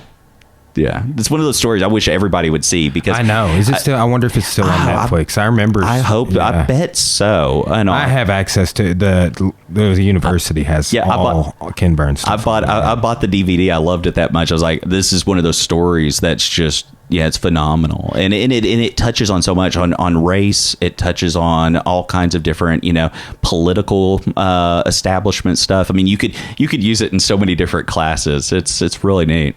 Yeah. Somebody I'm having on the podcast, and I was looking at and that's something I wanted to talk to you about, your reemergence into teaching, but Dr. Erin Clare is coming on. Oh, very cool. She sent me her a little resume so I could know what she was all about. And the number of classes that she's developed, and I'm going to talk to her about just her creativity. She's going to be at the new gym. She's going to be teaching some yoga for us. Oh, good. Okay. So yeah, Erin's amazing. She really is. My limited interactions with her, I'm like, she's super interesting. See, I came in to university 14 years ago, and her husband came in that year, and Erin came in as an adjunct. So she didn't have a full-time job at that time. And it was one of those, so I met them we were all new together, and so I've just watching her grow and her husband grow and all has been amazing, because they came in very skilled, incredible individuals, and then they've grown into just I would like to have Dr. even better on too. They're both just phenomenal people. You couldn't ask for a better set of colleagues from those two. Yeah, that's the cool part, is getting to sit down with people like this, or listen to albums or whatever it is we do on these podcasts. But that's kind of I've remarked on this. That's kind of lost these days. Oh yeah, no one has conversations and all. It's really amazing. The number of people that I'll talk to where it's like they prefer text. Just these short exchanges. It's almost like it's going out for coffee. It's too much for a lot of people. Those conversations are kind of gone, and then having substantive talks is rare, and all. Most of the time it's about work, and that's cool. I mean, sometimes that needs to be said, but and you need to vent or something. But when it's every time, it's like, what do you do for a hobby? What excites you? What are you angry about? What are you upset? What are you going to change? What are you chasing in life? What are your goals? Passions. Yeah. No one talks about that. No one talks about, what is your favorite Ken Burns documentary? Or, what is it, those types of things. No. Moving out of that realm of just small talk. Yeah. It's so easy to just do that with people too. Yeah. Yeah, there's not many conversations anymore. It's really kind of it's a sad thing. I think that's why a lot of people like podcasts, though. I do. I think that. Yeah, you can't find good conversations, so at least you can listen in. That's why I've liked this audio book endeavor that I've been on. Just earlier, I worked out and I listened to a chapter of this book, and I sat in the sauna and I listened to a chapter of another book. Yeah. And normally I would just be sitting there and doing nothing, Yeah. So it's been nice, and I always listen to stuff in the car, usually podcasts, but it's just been something else I've integrated, and it's saved some time, right? It allows me to do reading also every day, but I talk with people, but I have like a low end reading comprehension. I'm good for about 7 pages at a time. Really? Yeah. No way. I seriously, really? I'm like an audio visual learner, man. Oh, that's funny. I if you tell it to me, like lecturing, note taking, I imprint very well to memory, watching documentaries, hearing podcasts, and then now audiobooks. Oh, that's I just trying to focus on my strengths with that. Yeah. But but also I still read every day. Yeah. That too. But it's just I will notice if I read for a long time, I'm just like. Have you thought about doing any book stuff for teaching any of your martial arts stuff? I have thousands of pages. Yeah, of I figured you would. Stuff, So I don't know. It's like, do you watch or do you look at your count of who's watching your stuff? Can you tell who? Yes. We have the gym YouTube as well. So okay. and then I have this, and this is diverse because I get more audio listens, and then I get more Facebook video views. But the YouTube is like an over time. I noticed for the gym's YouTube, it has 600 videos. We get thousands of views per month. Really? The podcast it's still hundreds to 1,000 views a month. But it's diverse. Do people know your story? Have you talked about just here and there? So whenever whenever I met you I was teaching, and you were a grad student, I guess, and it was really funny because of course I was boxing addict and all. I've always been drawn to people that are unique, people that are doing cool stuff. And all of a sudden I hear it's like, man, there's this guy who does MMA downstairs and all. And I was like, and it was one of those where, we talked in the hallway, but I was always just kind of watching on online. I thought it was the most punk rock thing I've ever seen. 'Cause it was, it's like you and everyone else. And it's like, and I don't mean it disrespectful kids, but it's like you guys were all younger than me. You're all in college, and it was like so it's like this group of kids that are like, okay, there's nothing here, we're gonna put it here. And it's like, and I knew it. It's like you guys are traveling everywhere, trying to learn a little bit here, learn a little bit there. Hey, someone is good at this, let's bring them in. And it was like in back rooms of gyms and all this stuff. It was really, really unique. And to me, there are so many people that go into a system and that's all that they have, and that's it. So it's, I did some of the keto stuff. And so you're a keto black belt, are you not? Yeah. And all, but it was awesome. It was one of those where it's like everything I learned was straight from, Carl Geiss's methodology, and that was it. I have no other influence. You've got all this other influence and all these other stuff, and it's like, and I know you have primary things, but you brought in so many other outside things. I'm like, to me, I think there's so much to be learned there because a lot of people don't get that. And that was one of the things I was just, I watched with envy. I was like, man, this is cool. I talked to my wife about it. I would go home and be like, man, you won't believe it at all. He has a fight this weekend. So it's like, she knew about you before we ever sent our kid to the gym or started coming in and stuff. It's like, we had a ton of respect for you guys. We thought it was cool. Man. That's very flattering. But it was also positive. There's a lot of meatheads that get into that where it's just like, I want to beat up someone. You guys were all learning focused, and it was just feeding off each other and helping each other, and the whole, I guess, Inferno system was it was a positive crew. That's what kind of makes us unique, I think, is it's a culture thing. Oh, absolutely. I know for a fact if with I have no athletic ability or anything or desire to spar and fight and all this stuff. I know I could walk into any of those gyms and be treated respectfully, and it'd be safe. And they would also, help me get better if I wanted to go into something and all. I think they would. It's one of those, you don't see that. You see a lot of sales pitches at a lot of these gyms. You don't see that at your guys's. It's really cool. I hate that, because for example, how long's Ian been coming to class? Oh my gosh, for years now. And some people, they're like, you got to do a contract, Brian. And I'm like, no, I don't, because the people pay every month, and that's, and it develops this years long relationship where I'm not like, hey, will you sign another contract with me? I never got that. I think it cheapens it on the front end. Oh yeah. And I've even tried to be more so about this. The martial arts kind of has this cult of personality a lot of hero worship and stuff. And I've kind of had to wade through some of that over the years of just no, we're not trying to be that. This is a service, not a cult. We want to be positive, but I don't really, I'm not trying to be all these people's life coaches, but it's just hey, this is what martial artists do. We're of service to others. Oh, yeah. And these are the values that I read about when I study the history of all of these arts, and what I wrote my master's about, and just sharing that. And the life skills, and there are these positive values associated with it, and they're irrefutable, and that's what they've done for me, and I just try and share that. Oh yeah. And I really think you should try to write something. I know. I've talked to Woods about it several times. It's hard. I just don't know what direction to go. I have goals to write, and I could elaborate on my master's thesis. Any direction. I could do just Japan. I could do it. Right. So I don't know. To me, it's one of those where I think the unique approach you guys took is unique these days.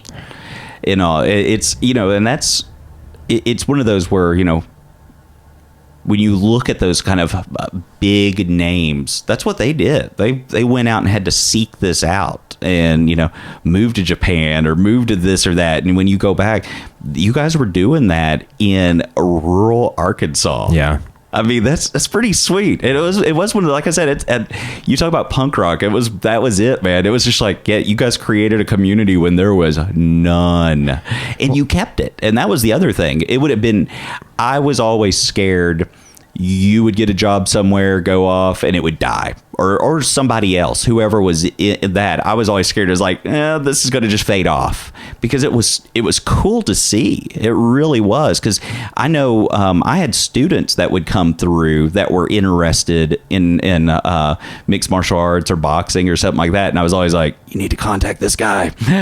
This is the go-to and all, because I knew they would be taken care of. I knew it was like a safe, cool spot, but I also knew it's like, there's nothing like this in town or in the state. This is it. And we've started doing some more stuff for students too. So cool. That's become like a smaller demographic over the last few years for us. I don't think it's because like Corey and I got out of college. I think it's like economics and things. So we actually came up with we always did a student discount, right? Right. But we actually changed it. We're like $75 a month. Unlimited training. Oh, that's nice. Unlimited. You can come to everything. If you were a college student, it is $75 a month, because we do semester rates and some other things, and we still will. But it's just like, I have a lot of empathy for that time of my life when I was a grad student and stuff like that. And it is weird. I was just talking to somebody about this yesterday. This is the plan all along. Exactly what is happening. Exactly. That's to funny. The T. But I couldn't have imagined it happening like that. It's like I only wanted it. I was like, yes, I'm going to do this and get my master's degree, and I would get a job teaching. Right. But I actually never really anticipated to get a full-time job teaching with a master's. Oh, yeah. And I'm fortunate to be able to do that. I loved getting to teach. And and then I come to find out it's not super rare. Billy Reeder has a master's degree. Oh, yeah. Neil Harrington has a master's degree. Like, they were recently on the podcast. I was like, what? Yep. Tenured professors? Oh, yeah. I thought that was just like gone. I thought that was over. But, and it's not, they had experience and started off adjuncting things just like just like I have. So. Yeah. But it's been an interesting journey for sure. And I'm excited about the next 5 years to see. Well, I think I joked with you. It's one of those where it's the thing I find fun, and it's almost funny to watch the number of places you guys have outgrown. You started off at that one spot on Main Street that was the upholstery. Yes. Spot. Yes, we were there for a year. When I saw that, I was like, well, I don't know where anyone's going to park. But it's cool. It's cool space. Yeah. And then you move to the other places, like same thing. Like within a year, it's like, all right, nowhere to park, and it's in a mall or a strip mall. Man, our neighbors hated us because we would just fill up that parking lot. Oh yeah. And now we see how we fill up like 4 blocks where we're at now. Yeah. It's crazy. It's great. I'm like, pretty soon you're going to be in that old Walmart, and then you'll be like, man, I don't have enough space. Yeah, I know, right? Like we looked all over the place, and really the building we're moving to is the first opportunity that was viable. That it worked out. The timing worked out, because we've been having growing pains for 18 months probably in terms of parking and this and that. But this is going to spread things out, and I think it's going to be great. Yeah, that was my stepdad takes Ian to most of the thing. We always joke. He's like, it's Ian's corner man, and just we're always he's always there. And that was the first thing whenever first classes at all. I was like, man, how does it look in there? Do you like it? And he's like, oh, it's great. But they've already outgrown it. Yeah. And it was like day one. I was like, what? Man. He's like, oh yeah, there's no way they could stay in there. And I was like, that's an awesome problem to have. It is. And I like the 8 to 12-year-old MMA class the other day, Monday, Wednesday section had, because there's a different Tuesday, Thursday section and a different, it's a jiu-jitsu section. So 36 kids. Oh my gosh. I mean, we have to get more mats down, and this new area has like the bags will be in the back in its own room, and then there'll be 2 large mat spaces on the front where they had all the fitness stuff, but it's closer to campus. Yep. It's right there. I think you're going to get a lot more college students through there, and that's the hope, and we're going to try and establish something with like. I guess it's the SGA that does it, good. Right? That where we can do like a $5 drop-in class or something for tech students for like fitness, kickboxing, and yoga and Zumba, that's good, and stuff like that. So because that's another thing, during all the kids' classes there will be a fitness kickboxing. Oh, cool. So if if your father-in-law would like to do fitness kickboxing, I'll throw that out. He'll look at me like I'm insane, man. right? There's been several times I've been at Lowe's and he like stepped out of a corner and swiped his military discount. Oh yeah, and like, how you doing? He told me that. He was like, yeah, I got him the military discount. I was like, that's so awesome. Yeah. Oh, he's great, man. Yeah. I love just going and shaking his hand and having small talk with him. No, he loves it. He loves the gym. He loves it. It's one of those where I was enjoying taking Ian, and it seems like my stepdad and all enjoyed it. It really was something he liked. And then I got busy whenever I moved into an administrative job, I was just like, he just fully took it over. And I was like, now it's one of those where I'm like, I don't want to step back in unless he just needs me to. Yeah. Because it's neat to see them have time together and all. He seems like he really enjoys it. Good. That's great. It's cool. It's a cool thing it's a cool thing for my son to have, and I think it's a good thing for my stepdad to have. I think it's pretty cool. Yeah. Okay, so tell me about your role as an administrator. I'm not even really clear with what you were doing. So I started off. Let's see. I've been at Arkansas Tech for 14 years. Started off, standard faculty, assistant professor line, and worked my way up through the ranks as a faculty member. I'm full professor now. And when did you get full professor status? Oh gosh, 2 years ago. That's great. It was. Yeah, it's one of those where. Very fortunate, and it was one of those things where when it happened, I was just like, I can't believe it. And I had someone tell me once, they're like, it's one of the most exciting things, and also one of those like life moments, one of those midlife crisis moments where you go, now what? I've been working for this for 20 years, now what's next? And so it is kind of it's a fun thing, because it's like, now it's kind of like world of possibility is open. And so anyway, so I went through that, that whole thing. 4 or 5 years ago, I got asked to lead the university on a strategic planning initiative. And so I got a course, I got classroom release time, started working on that to get us through a strategic plan. And it was a great process. Fun. I think a lot of input from community and all of our stakeholders, faculty, staff, students. Tried my best to get it to where as inclusive as possible. But I got the opportunity to work with some consultants that have a lot of respect for, and they had deep ties to academia, and got to learn a lot from them. But I got to work a lot with some of our administrators, and it was a fun thing. And I was like, maybe this is the path I want to take. And all. It's one of those where I'd never thought about it until then.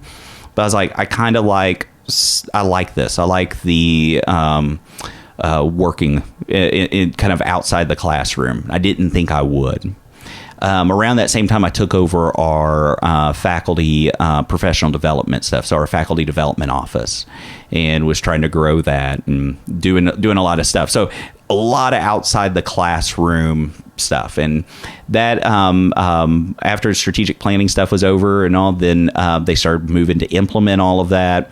And I kept working with the faculty development thing, but at that point, kind of, I got the bug where I was like, I kind of want to work on this. I want to do more administrator stuff, and a job opportunity opened up where it was assistant vice president for student success, and it would be in our academic affairs unit, and so I was like, I gotta apply. I have ties where, for example, it'd be over things like our academic advising office. Well, I'd gotten a national award for academic advising, something that I really value.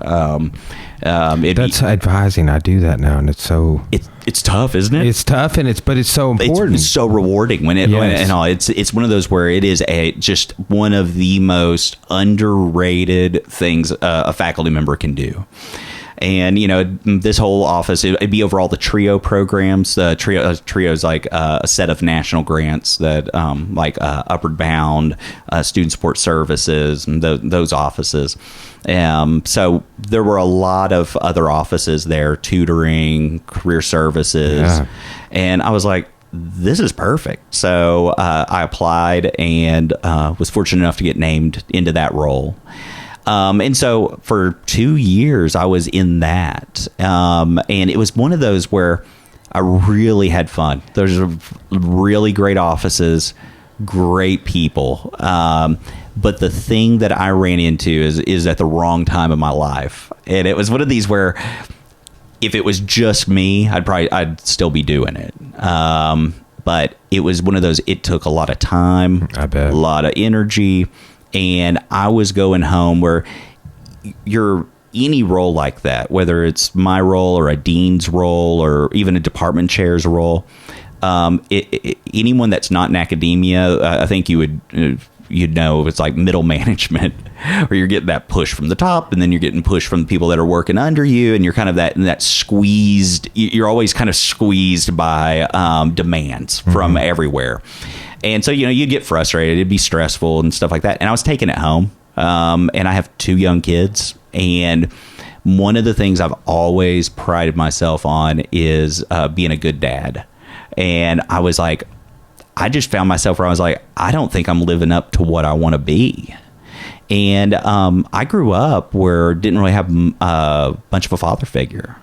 And I was like, I don't want to be that. I don't want my kids to look back and go, oh, he was a good administrator. I want him to be, it's like, it was dad. I went to him for advice and went to him for help. And, he was always there. If I, have a robotics tournament, he's going to be sitting over there cheering me on.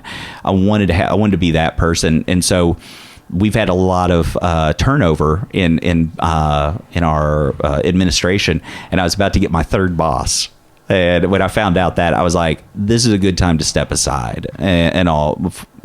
It's one of those where I'm not happy personally, not really because of anything going on, work wise, just I'm not being the dad I want to be. And but then it was also like, if they're bringing in a third person, they obviously are looking for something. Let that person come in and be able to build the office that they need. And it's one of those. I think that's a fair thing to do for somebody, is sometimes kind of go, this is yours, shape it. This is it. I'm not going to get in your way. I'll help out in any way. I want to see you be successful, but I'm taking a step back so that you can be. And so that was it. So I was like, yeah, I think this is time to step out. And so I stepped out, went back to faculty, and it was immediately seen as the best thing I could have done. So, for example, July 1, I step out of that role, and so I just spent the second half of my summer. I'm hanging out with the kids. Well, my youngest son, Eli, he's always been the mama's kid. Ian's always been just connected by the hip to me, and not much has changed for that. But Eli's always been kind of mom's kid. Well, first day of school comes. It's been 6 weeks since I stepped out of the role, and I was like, "Hey, buddy, hey, Eli, do you want to? Who do you want to take you to school on the first day?" And he looks at me like I'm crazy. He goes, "You?" And I was like, what? I didn't think that. I thought he'd be like, mommy. I was like, okay. I was shocked, but it's one of those where I was like, immediately, I was like, I made the best decision. I can step back in and be a good dad. And so I'm picking him up from school several days a week now. We're talking about stuff that, and having conversations that you maybe wouldn't have had. Exactly. And it's just perfect. And Ian, when he got into he's in 6th grade, this has been his best school year. And I don't think it's all just because of rah dad, but it was one of those where all of a sudden last year, I could not tell you. I know one of his teachers' names. And it was because her mom worked for me in my previous office. That was it. I don't know any of their names. This year, I went and pushed for certain teachers. I pushed for certain things. I was involved again, and I just wasn't. And so it was one of those where I was like, oh my gosh. So several times, all the time, I'd be like, this stuff would happen this semester. I'm like, thank goodness, I made the best choice. I do miss working with the staff that I had. They are wonderful, and they do such good stuff for students. And it's one of those where, I wish I could be, pushing for them and all behind the scenes kind of thing. But I know other people will. Yeah. It's not like, I step out and no one's there. People recognize the institution will stay. Exactly. It was here 100 years before I was in that position. It'll be here after I stepped out. But it was one of those where it was tough. It was tough to kind of make that call. But at the same time, I was like, at the end of the day, it's not a title that, that I want to be seeking, or money or anything else. It's like, I want to be a good dad. And I think that's one of those that I can kind of, be kind of proud of. It's one of those decisions I didn't know that you could get proud over a decision like that, but I'm kind of proud of it. It was a hard one to make. I bet. Yeah. Then, because you do get tied up. Academia is the worst. We have more titles and portfolios. And that was one of the things where someone asked me whenever I was stepping out. They're like, don't you want to keep some of your portfolio? I was like, dear Lord, I don't want to think about it that way. I don't want to think about like, this is my collection and it's on my resume. I don't like to think about that stuff, but we do in academia. It's like a measurement. Yeah. And then when I stepped out of the role, I've been very fortunate to make connections with folks at other schools, and immediately you start to hear the offers come. That was one of those where all of a sudden it was like, here's a bigger school, or this, or opportunities to apply for positions with greater portfolios or whatever, and more money. And it was one of those where that then all of a sudden can be kind of was like, I struggled to make this decision and I'm proud of it. Then all of a sudden you get something else offered to you that you go, that'd be awesome. It'd be in a, this or that, and we'd make this much money and all. And then you're like, no, I gotta stay where I gotta stay where I'm at, because I know what's right. But man, it was a test. It really was a test. And, man, it's been great being back in the classroom. Students are wonderful. I feel like, you get caught up out with the stuff outside the classroom. I found that I measured success through metrics. I'd look at retention rates.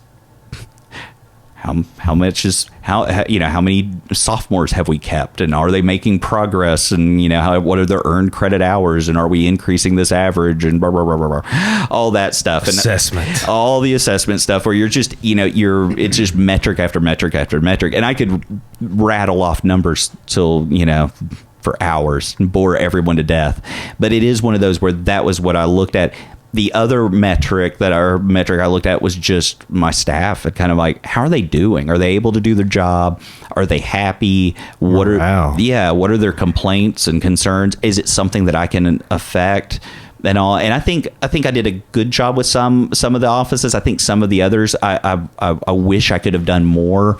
I feel like I think I would approach it differently if I'd gone into it now and all, and just with hindsight and stuff, you grow from it. But it's one of those where, you have those metrics that are always in your mind. You're always thinking about that stuff. Going back into the classroom, yeah, you have your learning goals and your outcomes and all that stuff. But at the end of the day, it's like, are the students learning? Are you making a substantial difference in their education? And are you helping them? Are they coming? Are they leaving better than when they came in? Ta-da.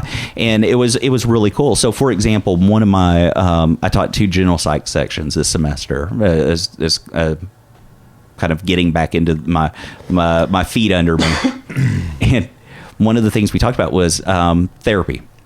We all, and I've always given a therapy lecture and talked about different stuff, but this one I was like, I'm going to approach it more from a consumer point of view. What are the types of therapy that are out there? What are the differences? What would be the strengths and weaknesses for these? So if you were to go in and you were, go, okay, I'm seeking marriage therapy. What would that look like? And if you go in and you ask these questions, what would that look like from that, where you'd go, this person could help me, or no, or I'm depressed, or I have anxiety, or I have, or I'm having career problems. And it was really funny. I got a letter from a student about a week later that said, I'm so glad you did that. I've been really scared to go to therapy. Now I know kind of what to do. And you normalized it for me. And I was like, holy cow, man, that could have made a difference in this student's life. That's like, what a gift to have that. And so it's like moving it where it's like all of a sudden you're having that direct impact on somebody's life. Wow. That's big. That's huge. Yeah. And it's just it's been one of those semesters. Like, I feel like I'm getting back in touch with my kids. I feel like my marriage is better. I feel like I'm, helping students. It's been cool. Yeah. You're winning. Oh yeah. And so it was one of those where I've been very fortunate. Tech has given me more than I could have ever asked for. I came here seeking a job, and I've been given all kinds of opportunities for myself to learn and grow and gain skills and use those skills to help other people. I've been given all kinds of opportunity to be around really, really smart people that I have a ton of respect for. I mean, you named off several, Neil Harrington and, Aaron Clare and Billy Reeder and all those. Those are people I look up to. And I'm really, really thankful to have people like that in my life. So I've been very blessed. And so to have that opportunity to go back in the classroom and all, it was, I couldn't ask for anything better. I heard that basically about the same time you and Woods were both going back to teaching, I believe. Well, I found out about the same time. I don't know if we announced, I think we both turned in our letters, I think the same week. Wow. Yeah. And so that was kind of funny. So whenever we were like, I told him, he told me at the same time, and we're both like, wow. And, it's been fun seeing him. I see that same kind of spark that I'm feeling and all. He looks alive. It really is. You get that middle management role. It's a really tough one to play. And, I think we put people in these positions and we expect them to be there for a long, long time sometimes. And sometimes I think that's good. I think some people just thrive in those roles. But I think a lot of times it eats you up. It can really eat you up. And because you do get squashed on all sides. And I'm one of these people that I take problems with me. I have a colleague that's a dean. He's able just to leave it at work. He can go home. He can garden. He can do stuff. And he's back to normal, and I'm like, I wish I take all that. So if I hear that, I have a direct report that was, in the hospital, I'm stressed to death, and it's one of those, I just don't deal well with that. And it's like having that personality and having it at the same time that you're busy with 2 young kids, and my wife's getting close to being out of grad school, and she's finishing up her doctorate and all that, and so she's worried about her stuff and all this thing. It's like, this is just not the right time in my life, and maybe later move back into something like that, but right now I'm enjoying where I'm at. That's key. It is. It really is. To the well-lived life. Well, and too, so like side note on that. So like we were going to podcast Friday, and I was like, hey, I kind of have something on my schedule that was not on my schedule when I previously, but I've actually been seeing a therapist. Yeah. Who we both know, Fern. Oh, yeah. And it's been great. Oh, that's good. I actually was I doubled up on sessions with her one time. Really? And just was like, because she just has a clear afternoon. I'm like the last person she sees. But it's been great to just like, because they're, with the career challenges or the pressure to teach that extra class or whatever. And this gym move, purchase, prolonged experience. Oh, yeah. And man, there's just been a lot of stuff and trying to just like do things I want to do and balance all of it, like this podcast or playing music without other pressures from work or the Martial Arts Association of, are you going to come to here? Are you going to teach that? And it's like, oh, no, I'm going to do these other things, guys, but no hard feelings. Right. And it's so hard. Saying no is horrible. In our society, you can't say no to anything. Yeah. We just keep piling more and more stuff on people all the time. And you have to please everybody. Yeah. Well, we going around to get some boxing shows and stuff over the years. Oh, yeah. You had told me that you had had some, and I remember that maybe you tell your classes because Cora had you in class, and I remember she remarked on it. But more people need to hear that, so it's not it's not a stigma. I was about to say I don't normally talk about this, but I'll share and all. I share that I've been to therapists and all because I think that's important. I think it's one of those. It can help you with mental and emotional disorders. It can also help with just average everyday stressors. It can, like I said earlier, it can help with a marriage. It can help. I think it can help in so many ways. It's the equivalent of going to any doctor. It's the equivalent of going to a chiropractor or whatever helps. And I think we all are willing to jump in and go to see somebody like that. But then all of a sudden it's like we talk about our mind and it's like all of a sudden it's, people get worried and there is a stigma there. In my family, fortunately, on both sides of my family, there is a history of some emotional disorders, depression, anxiety, and I was fortunate to get all of those genetics just piled into my brain.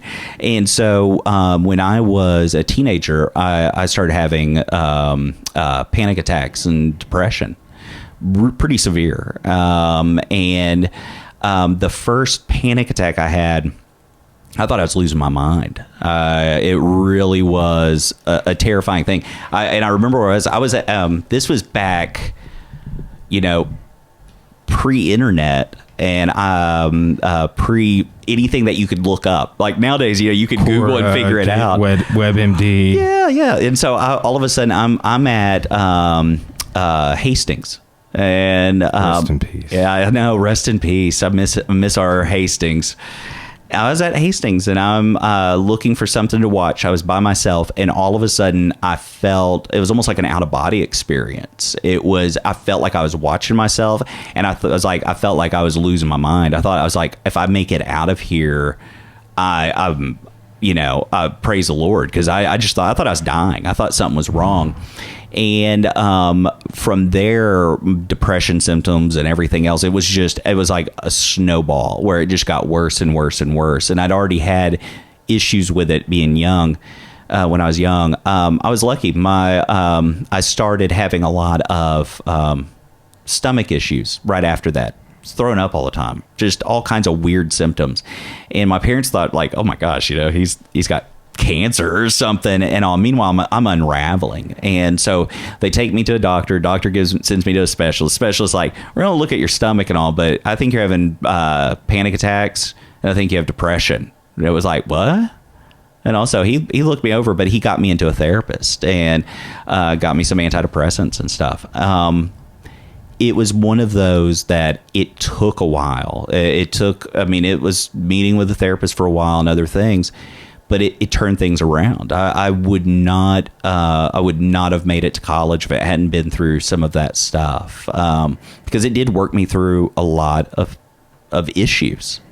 it's amazing how we get set in ways of thinking that are so opposite of reality, and just so it can bog you down. It can make you where you do things that are just it's not an efficient way to do things, and it's not helpful. So one of the things I have problems with, I grew up really poor, and so like for example, Same. so one of the things I have it where it's like if I have something good, I don't want to change it.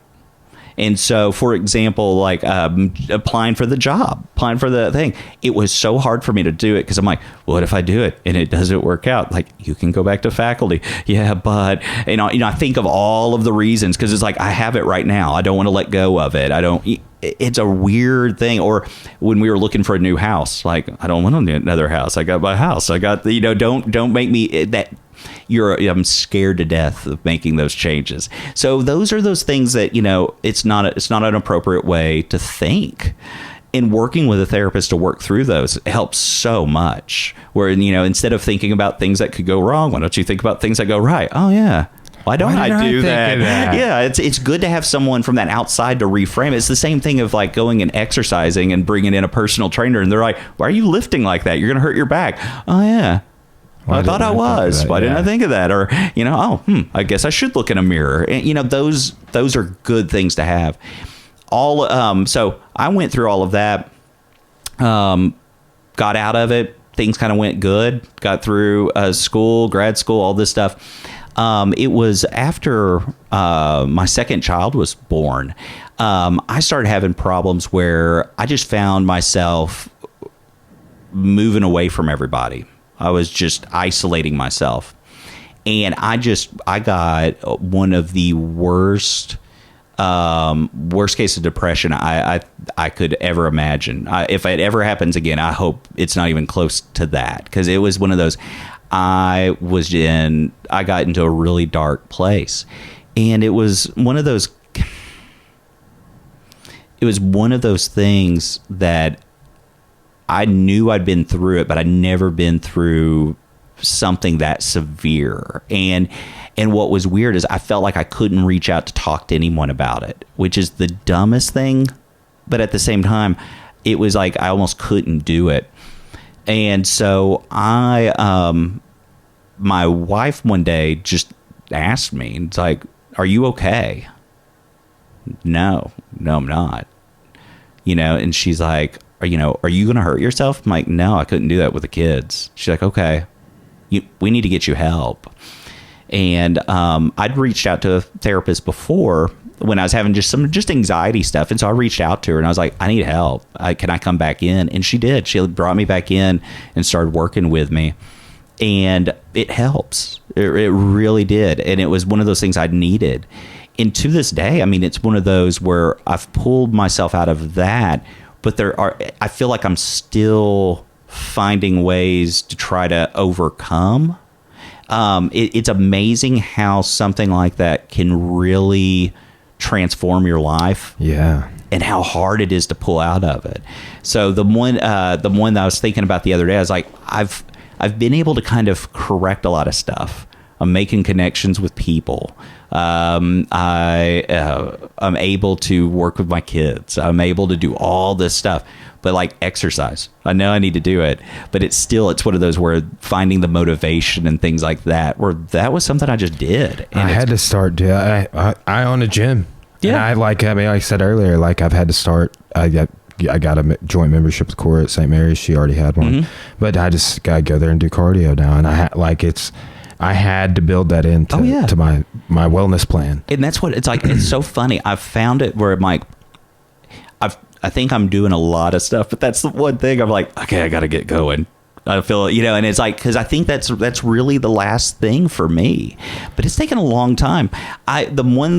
The funny thing is I've only talked to just a couple people about this issue, and both of them were like, you were depressed, you hide it well, and it is one of those where I could surround myself with work, and that's kind of a weird thing, but it was like I could, I guess some people, they may turn to other like self-medication and all. I don't drink. I don't do any drugs. I don't do anything like that. I don't even eat meat. I don't do I don't do anything fun.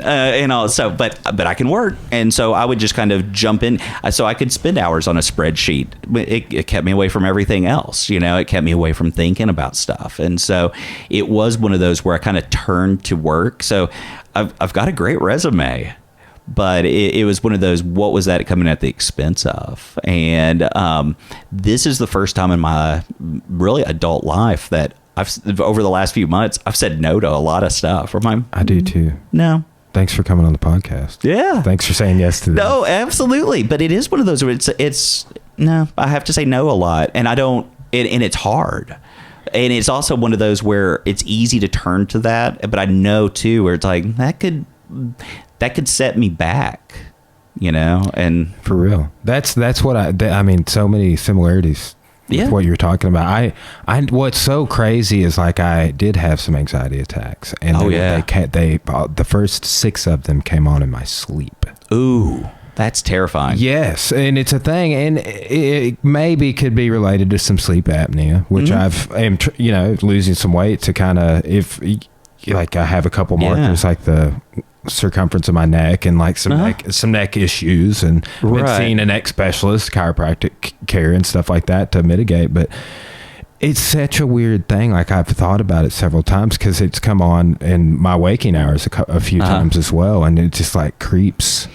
And it's like, here's how I felt. It's like it comes on, you're like, what the fuck is that? It goes away, and you're left questioning, like, what was that? Oh yeah. Like, where did that come from? Like, why did that happen? See, mine, I was starting to feel better. Kind of depression issues were subsiding. And I had this horrible few days of asthma attacks. And I got that under control, got my asthma back, and I was like, all right, it's under control. That's cool. And then I started having panic attacks where all of a sudden it was like, and it would happen frequently for a little while. And I was like, is this like some kind of weird immune system thing? I have psoriasis and I have flare-ups, and I've wondered what sort of connections there are with just like your body just freaking out about stuff. I had it where when I was at worst depression issues, I had hives. Or not hives, shingles. Wow. And so I was like, what is going on? I was like, I thought just my body was, and I'm like, so it's one of those where I'm like, is this just a inflammatory immune system? Is that integrated disease here? I don't know. And so it was one of those where I've always been curious, like, what's causing this? Is there something with it? But it was a tough few years. But it's like you come out stronger. I feel like I was able to, I was able to get involved easier with stuff. Like, for example, if there was a cause, like a political or, hey, let's help homelessness or whatever, I felt like I could like jump into something like that. I feel like now it's like, if I do, it's like I'm almost emotionally vulnerable. And so I almost have to tune out stuff some. Like, I know today it's like it's impeachment day, know, and I know that's everywhere. I was just kind of like, okay, I want to see the news. I want to know what's going on, and then I got to turn it off. It's like, I feel like otherwise it just wears me down. I know. And I'm like, sucks you in. And I'm like, and I used to not be like that. I used to not just get worn down by stuff, but now it can. And it's just like, okay, I can do it a little bit, but I got to kind of know limits. And so I'm like, I feel like it's kind of changed me on some of that, where I'm like, I didn't know limits that I have now. And now it's like I kind of know where I'm having to find where those limits are. And it's kind of a bizarre thing, because I was always kind of like a force of will, where it's kind of like, I'm gonna just do this. If I have this article or a book or whatever, I don't need extra time. I'll just do it. I've always had that approach. And now I'm like, no, I need to set limits. Logistics. And that's new to me. And so I'm like, I'm kind of like, I feel like I'm learning myself a little bit again. And anyway, it's just kind of an odd thing. And it's one of those, that's been the weirdest thing to come out of all of it, is kind of finding who I am afterwards. It is almost like I have thought about it. It's almost like a shedding your skin sort of, because I feel like it is in many ways for me. It's been like almost like an identity crisis in a way, or like a re-identity crisis. Yeah. Like you change over time. And sometimes you maybe even change a lot all at once, or you have a lot of variables in your life that change, or you have a lot of stress that moves, and right. And that's been where you look at things differently. Your awareness changes in relation to your growth, and it can be real scary sometimes. Oh, it really like can. Existential crisis level. Exactly. And that's just like, I just call it a wellness plan. I've just tried to eat better, exercise more positive thoughts. And that right there is a big thing. Like, if there's something negative going, I can understand people want to complain, gripe, whatever. That's cool. But there's got to be a limit. It's like people that's all they are, just kind of move past them. I can't be around that. And it's one of those where I used to have tolerance for that. And I just don't now. It sucks me in. It really is something that affects me. And I wonder, I've thought this too. Over time, from like, I would say that when I was 18 years old, I had like the lowest level of empathy for the most number of things. But over time, you gain high levels of empathy in certain things that you would think about that you used to not empathize about, make you cry right then. And I think that factors into some of it too, is like, as we become more empathetic, it's almost like carrying the weight of the world on your shoulders. When you look at some, I tell Cora this sometimes with I read the most horrible shit in history all the time. My Lai massacre, all these massacres, and the Comanche, all these things. Yeah. And I'm just like, and I dream about it. Yeah. And it's just like, sometimes that knowledge is like overwhelming in that, like, because I know all of this horrible shit. Yeah. Like, I don't know what to do with it sometimes. Well, and that's what, I actually talked about that with my therapist once, and she gave me a really good reframing of it, because I was talking about, I feel like I feel like all day long when I'm teaching, it is one of those where I'm talking about depression and anxiety and divorce and this and that, all the just negative stuff. And she's like, but isn't there good stuff you could talk about? And we kind of talked about it, and it occurred to me. So, like, for example, take something really bad, the Milgram experiment. And I don't know if you've been familiar with this. Is that the shock experiment? Yep. And so, Milgram sets this up where, bringing in people, they think they're part of a learning study. They're actually seeing how much would a person be willing to shock another individual with somebody just setting quite a bit, right? Yeah. And and it's like over half of the people end up going all the way up to the lethal level. And so and it's one of those where they show there's video of it and all this, and they use this to explain the people's conformity, that people are willing to obey someone that is a person of authority, and all, because they had a researcher in there saying, you must continue, this is you got to keep going on. And why wouldn't the people just get up and go, I'm not doing this?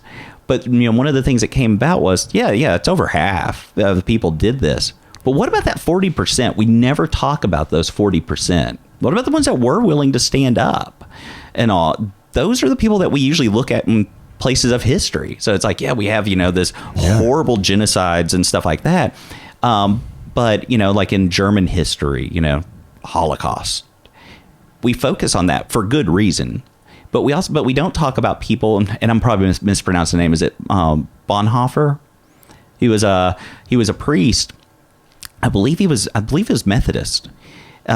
He was from Germany, came to the United States, and he worked in areas that were in segregated areas. White guy from Germany. He's working in segregated areas because he saw it as a moral wrong. Yeah, Germans hated slavery, did they not? Yeah. It's the institution, Oh, yeah. And then when Hitler comes into power, he could have stayed in the United States. He's like, no, they need me over here. He goes back into there, preaches against all the stuff that's going on there, and he ends up being executed for it. But he stood up to him, and they even said, like, you know, when he was going into his execution, he was smiling on his way in, because it was like he was fulfilling his mission of, you know, going in and standing up to what was wrong. We don't put enough emphasis on the positive things like that. And so it was like one of those where I'm like, oh, it almost kind of changed the way that I thought about teaching, because it was like, why am I bringing this up? Why am I focusing on the negative? We need to talk about the negatives. And yeah, I'm worried about those 60% that would shock people. But what about the 40%? You know, that's one of those. And then also, how could I teach my class so that they would be part of that 40%? Yes, you know, how do you stand up? Because then all of a sudden now these folks, they may not be in a position where they're going to shock people or be in a Holocaust, but they probably will be in a workplace where they may see sexual harassment, or they might be, you know, they might have it where they need to stand up and tell someone, you know, look, you need to go to therapy or something like that. Those hard things as adults that we hate doing, but we need to do, that a lot of people just stand back and go, I'm not going to say anything. I'm not going to do anything. I know. And that is along the lines of some things that I've struggled with, is like growing up around racism, xenophobia, homophobia, and then being a 32-year-old adult where like I cannot condone that. Oh, absolutely. And then to have people that I like love and care about who are that way. Mm-hmm. Like it's gut wrenching. Where do you draw the line on some of that? And it's hard, and it's one of those are the things that our students are going to face.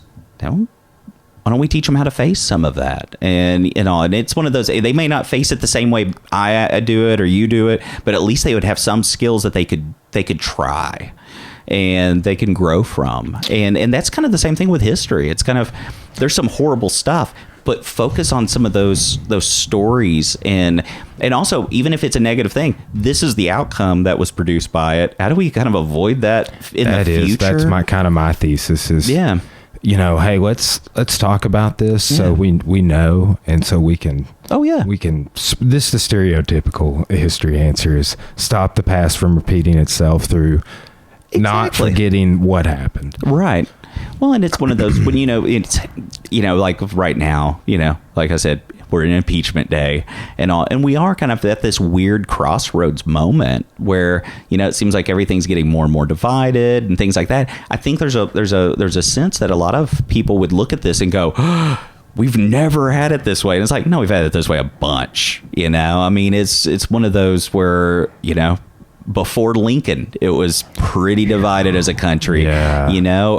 Crisis. And, you know, when FDR was president, it was pretty well divided. He wanted to stack the Supreme Court.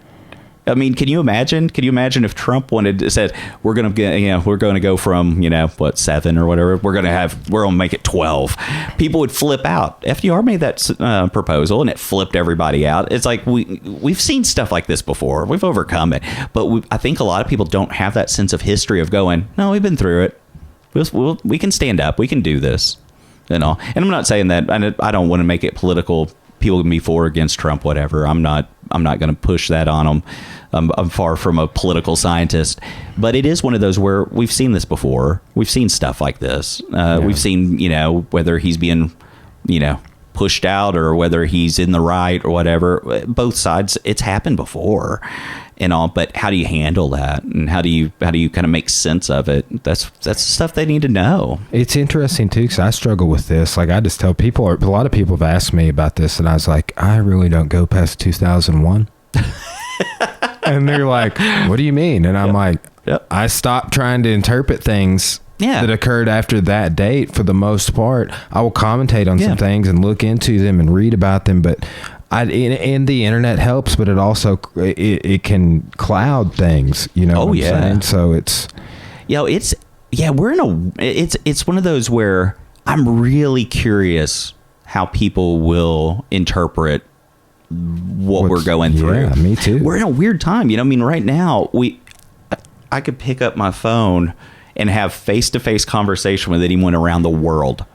That's odd. You know, that's like, we've never had that level of sophistication. I mean, this is a $1,500 computer. Basically, I'm carrying around. I'm tossing it around on tabletops and keeping it in my back pocket, sitting on it, and all that.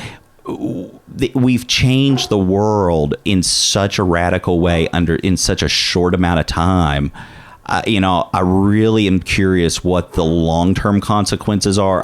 How people will look at how we're treating this technology right now, how what the implications are. How it's shaping us, how it's shaping politics, how it's shaping medicine and our personal health and everything else. It's going to be interesting to look back. It's going to be it's going to be interesting to see what people think of this, and just the level of giving up your privacy. Yeah, smartphones. I mentioned this morning. They're listening to us right now. Yeah, I mentioned this morning. I said my mother-in-law is in town. And she's like, so what are you guys doing today? And I was like, well, I don't know about, my wife. I was like, but I said, I've got to go on a podcast. She's like, a podcast? And I go, yeah, I'm doing this podcast thing. And so I said the word podcast 2 or 3 times. I got online to do last minute Christmas shopping. Everything suggested on Amazon was all streaming and broadcasting and podcast equipment. Well, and too, probably like when I maybe messaged you and said, hey, you still good for the podcast? Exactly. That I'm too. Like, this is bizarre. And so it's one of those where we're giving that up. And even like travel. So when, I only flew, I think, once or twice before 2001. Like I said, I grew up, without much money, and so we didn't get to travel much like that, but it was such an easy experience. You kind of go in, you go right to the gate, family's there with you at the gate, that kind of stuff. And all. I pay for TSA pre-check now, so it's like I'm basically going, hey, I'll give you $85 and here's my Fourth Amendment rights for the next 5 years. Please let me get through this experience a little bit less. I got that for the first time. I got patted down on every leg of a trip. And I don't know if it's because like my hair is long or what, but like I've never been patted down. And I got patted down. Oh yeah. Coming and going on both. Like I was just like, whoa. Yeah. What am I? Yeah. What vibe am I? Yeah. Giving here? I don't know. It's a weird one. My wife signed up for, was it global entry, to get through like customs better when coming from out of the country. And I'm like, it's wild to me that we're paying for a service and asking them to, do all the background checks and all necessary to get through this stuff that we should take for granted. I don't know. It's a weird time that I'm like, okay, I'm doing this for my government. I'm giving Facebook all of this and Google and, every Amazon and everything else. I'm like, we're just giving all of our data, our rights, everything. I think there's going to be a lot of repercussions from this that we'll be fighting probably the rest of our lives and all. But I think that's what a lot of historians are going to look back at and go, what were they thinking? Cyber history. Oh yeah. Yeah. It's strange. Cyber espionage, I mean, there's so many. Well, think about this. I mean, you and I are old enough. Most of our childhood, we didn't have to think about this kind of stuff. Thank goodness. You might have had a little bit of it. Facebook came out whenever I was going into faculty. I was graduating high school when it came out. And so I'd stayed off. I was so busy with grad school. MySpace didn't even make a dent. It wasn't nothing I really used or anything. And so I was kind of digital free until that point. You see students now come, they have to be their own PR agents. And so they're having to think, okay, if I put this out there, it's going to be preserved forever. You can't, so as a kid, you're having to think about this. So like Ian, I won't let him on social media stuff. I think it's too toxic. I don't think it's a good place for a kid. It's 12 years old. And, within his grade, people are having, they're cyberbullying. There's all kinds of stuff going on where you're like, guys sending messages to kids. Yes, all kinds of stuff. But he's kind of aware of it. He's like, he doesn't really want it and all. And even his, like he'll make a YouTube comment or here or there.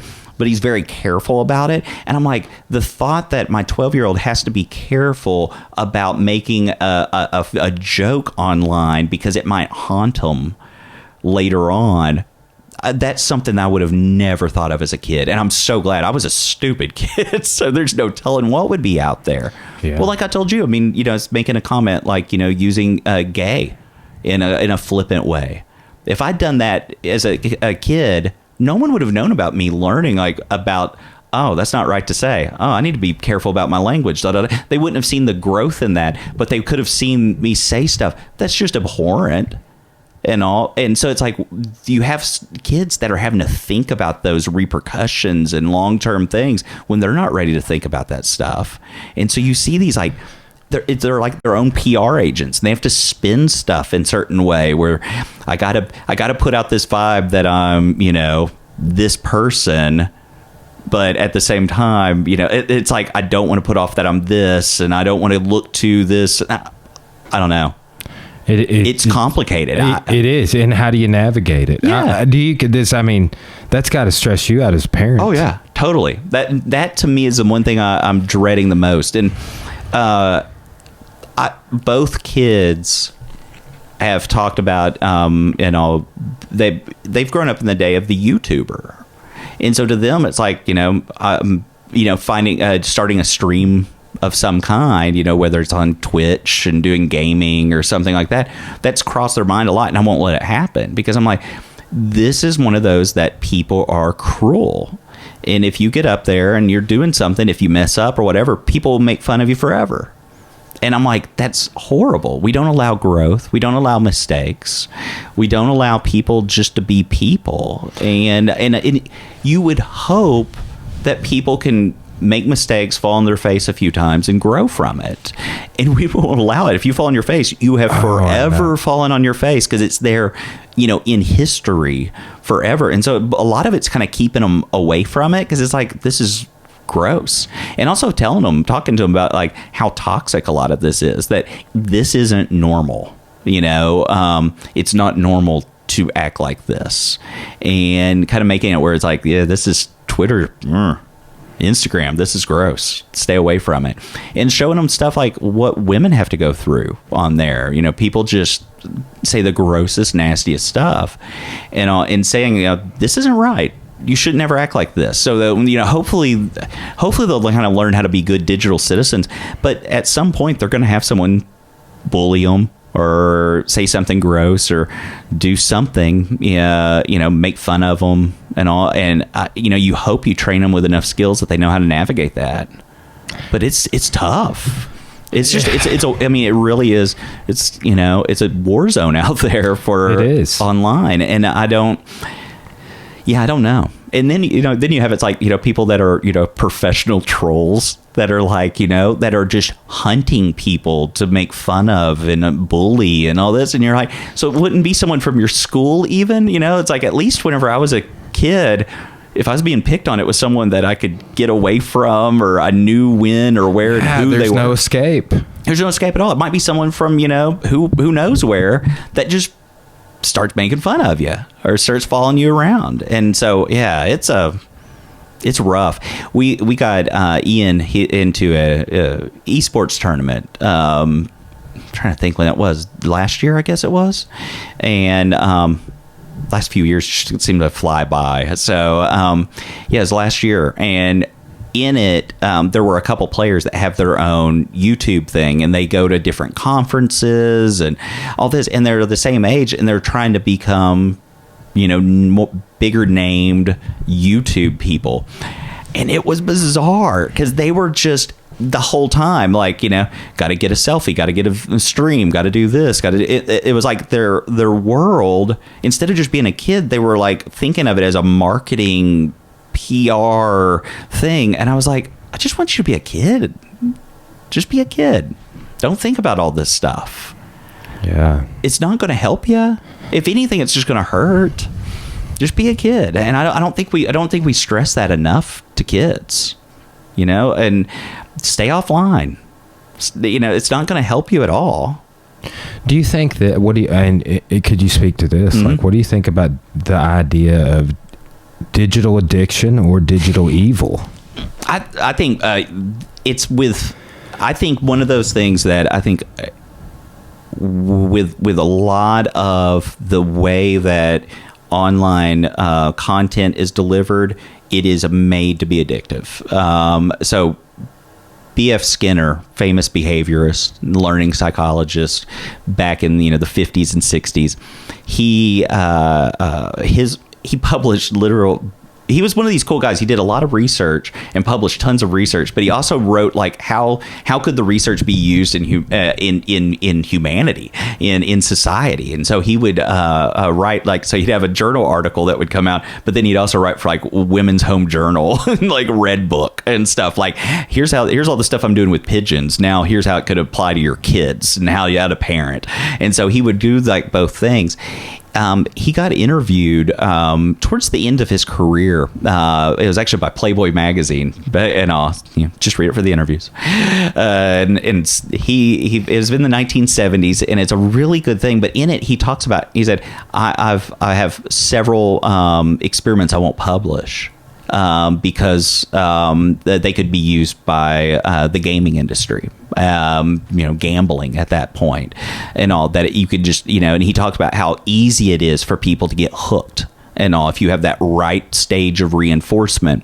And that was one of those that just, it to me, when I read that, it was in the 90s, mid 90s, and it stood out to me because I'm like, okay, first off, gambling addiction at that point, Tunica had gone in and things like that, and I was in Northeast Arkansas, and so I saw a lot of gambling addiction, and I was like, okay, first off, the gaming industry's got this, they've already done this. But I was starting to see like how they were doing this with like TV cycles, where you would try to get people, it's like, keep people through advertising. You would see that there's like you were seeing media change to get people sucked in, keep them watching them watch through this show into the next show and all. And you could start seeing some of that stuff. And you were seeing too, like in lottery stuff, people were buying more lottery tickets. They were starting to use it almost the same principles as you would a slot machine. So, you scratch off and you get a certain number of wins and things like that. The house always wins on this stuff, but to get people sucked in. And so it's just always kind of in the back of my mind of, how do we do this? How do we get people and keep them there and all? And how is that being used on us? And when I first time I saw Facebook, it was the first thing I thought of was it's an endless scroll. It goes on and on and on. And it's like, and now, you don't even see it in sequential order now, so it's like, you're always getting hit with stuff from yesterday. And it's hard. And it was one of those where, so going into that, knowing that it's like, this is the way stuff works in the world. I went into this not being naive. It is still hard to put down the Facebook feed. You get in it and you're just stuck. And so it's like, I think, internet addiction and things like that, it does exist. Brendan Kelly is a musician from the band The Lawrence Arms.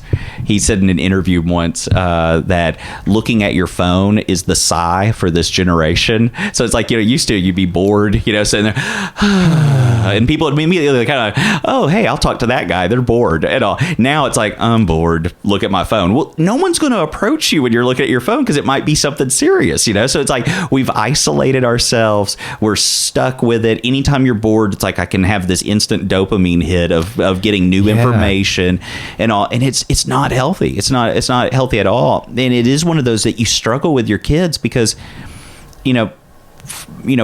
my kids, they like it. They like YouTube. They like watching all the stuff, but it's endless, and it's always going to have a new show, and it's always going to have an algorithm to keep them there. And also, it is like you're fighting. It's a at least with TV, it would go off at midnight. It's like the Star Spangled Banner would play, and they'd go to static. It's endless, and it's made to keep you there as long as possible. And so it's one of those dangerous things. And then, of course, games. Like all the, a lot of European countries are looking at laws on some games like loot boxes.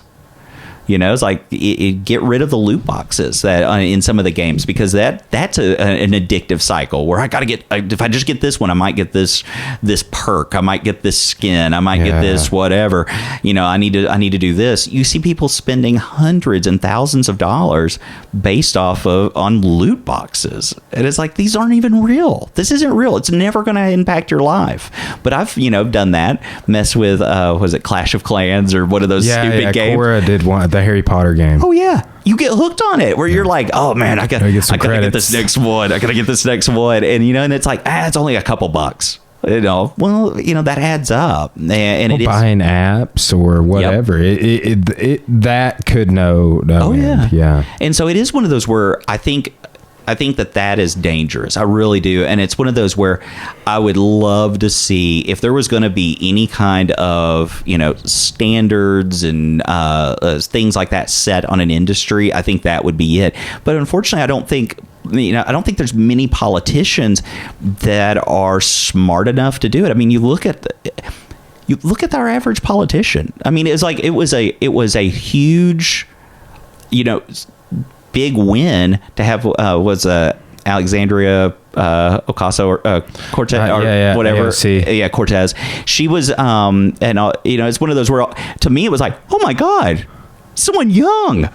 Yes. Yay. I mean, when you look at our, it's like Trump over 70, Biden over 70, Bernie over 70, Elizabeth Warren over 70. All of the front runner people are all over 70, aged out. It's horrible, and it's like they didn't grow up through this. They're not seeing the effects that this has on people. They're not sitting at a kid's basketball game seeing every parent stare at their phone instead of watching a game. They're not doing that, and I doubt many of them go. How many do you and Cora, when you're watching TV at night, scrolling your phone as you're watching it? Sometimes. Oh yeah, I find myself doing that. It's like if I'm watching a Netflix show, I'm on my phone. We joke about it. It's horrible. And it's like I doubt that is going on with a lot of these people. I don't think they see this real impact. And there are experts that are out there that are studying this, that are talking about how bad it can be. And I don't think it's being listened to at all. I don't think it's being seen as a health crisis, and I think it is. I think our mental health is being affected by this, and I don't know what we'll see. But in the meantime, we're getting, the companies are getting bigger and bigger. It's going to be harder and harder to break them up. It's going to be harder and harder to shut it down. I mean, look at something like Amazon. It's like the majority of $1 trillion company. Yeah. And the majority of web pages that you go to are hosted on Amazon servers. It's like they're a web company. They're an information company as much as they are a product company, and it is unbelievable. Google should. You look at that and you go, these are so powerful. How are we ever going to get the regulations to help people? Yeah, I don't know. And but yeah, it's pretty rough. It's a kind of a scary one. When you mentioned the digital evil, the thing. Thought about that many times. If evil exists, how does it manifest in the digital world? Well, the scary part, there's been a lot of studies, in psychology that have looked at groupthink and things like that. And when you have someone that is anonymous, they are more prone to, do things that are harsher. They put people in where they could in different studies where you could blast white noise at somebody, and if you put them in a mask and all, they've tried different settings with this. But if you make it where they're anonymous, they're more likely to max. They're more likely to blast louder white noise, and more likely to shock and do different stuff like that. That's exactly what we have. We have it where you're completely anonymous, or you can be. And so you can be cruel, and I think people are more prone to it. When you have that, large groups, people fall into that diffusion of responsibility. It's going to be very hard for someone to stand up and go, stop it. No, this isn't right. Yeah. And more than likely, people are going to gang up on them. This is one of those that always kind of haunted me, that whole diffusion of responsibility. When I was in grad school, my wife worked at a school district that was way out in rural Mississippi. And one day her superintendent went to Tupelo, to a Walmart to get some just basic necessity stuff. So she's going to she walks into the Walmart, shopping like normal. She needs to go get some underwear of some kind, or bra or something. And so, of course, like any well-respecting husband does, they go, I'll meet you outside. I'm going back to the truck. Her husband leaves, which, I'm sure you've done and I've done. And no. I'm not going to the women's underwear section. I'm not going to get called a pervert, so it's, so he leaves. She's over there. All of a sudden she feels this punch. She's like right in the middle of her back. And she's like, whoa, what just happened? She thought someone fell into her. Turns around, it's a woman with a knife. Starts stabbing at her, and she's fighting for her life, literally for her life. And she's fighting. This woman has a butcher knife. She's stabbing at her, slashing at her. Gets cuts all over her face. Gets stabbed, and she's pushing the knife down the whole time. Well, it's pushing it into her legs and all, getting into her stomach, all kinds of stuff. Blood everywhere, and she proceeds to fight, screaming, help, help, help, for a while. Finally, someone hits the woman, and someone holds her down. Cops come. Well, when they look back at the tape, this is several minutes long. Literally, a group of people are around her, but no one's willing to step in. And it's one of those where when you look at it, that diffusion responsibility concept, these people are experiencing it. Like, who's going to step in? And especially who's going to step in when you have the odds of, in coming from martial arts, if you're fighting someone with a knife, you're getting cut. Yes. You do not step into a knife fight.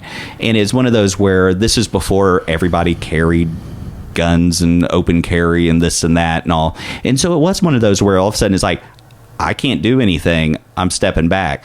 Plus, you have it where it's like, someone else will do it. Someone else will do it. Surely the cops are called. They actually saw on the video people stepping over the blood that was all over the floor to continue shopping. And so it was like, there's a dark part of that diffusion responsibility that people will just kind of continue their roles and stay out of it.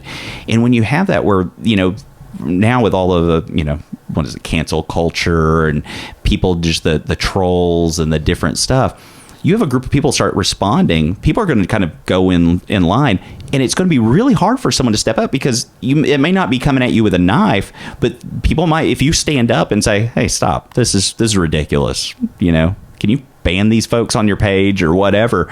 You might get targeted. Yeah. And so, I mean, it can be such an ugly place. I don't know. It's one of those.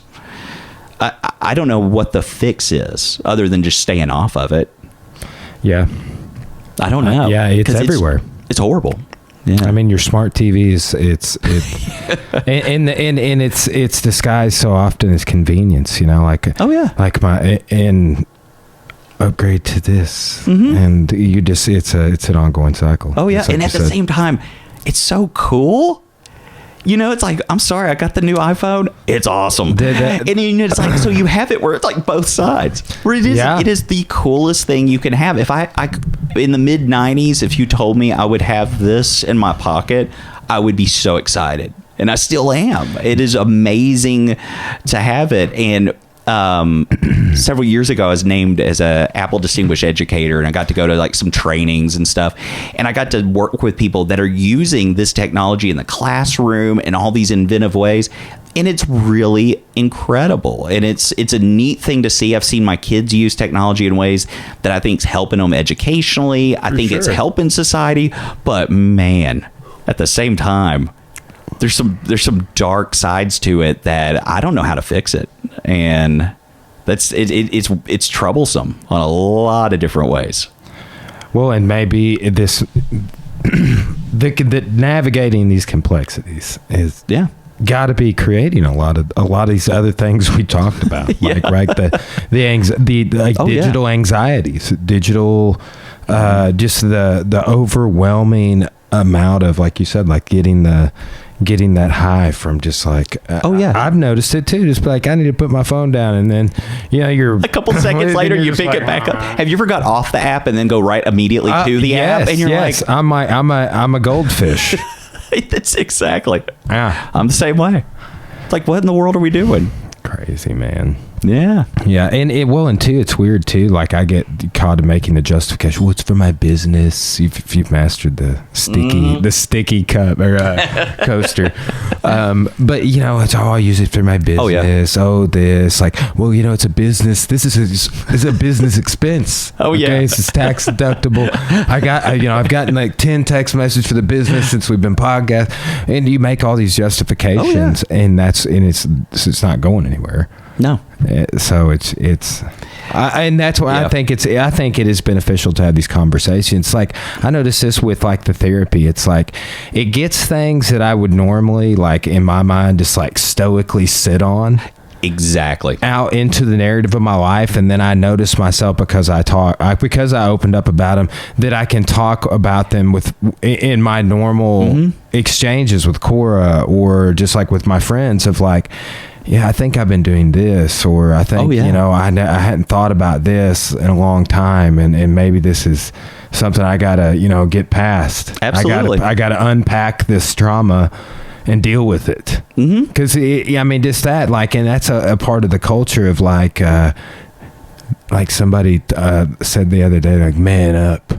And I was like, that's kind of toxic. That's exactly, yeah. It's like, that's in my mind, like that is like in the same vein of like, you little bitch, or like calling somebody saying gay or whatever. Exactly. And it's just as toxic. Yeah, it's there's a guy that I work with, we call him diversity fouls. Are you serious? Yeah, we're like, nope, diversity foul. That's awesome. But at the same time, it's one of those where these conversations are good too. For example, when I was doing student success stuff, how in the world do I approach something where create a program that's going to help something like, I don't know, African American males? As a middle-aged white man, what have I experienced that can talk about this? How can I do this? Well, talk to people that are African American. Yeah. How do you do this? How do I approach this and have those conversations? People are more than willing to help you learn, and people are more than willing to do it. And it was like, that was one of those that I don't think we do enough of, that of just going and talking to people, and just, I think that having something like this, it would have to be good for you. Yeah. Well, and I will say this, I've consciously, like with Dr. Claire, I'm doing this like with more like women having like so tomorrow Dr. Tosh Nandivada, she's an experimental physicist. So I'm just going to get my mind blown.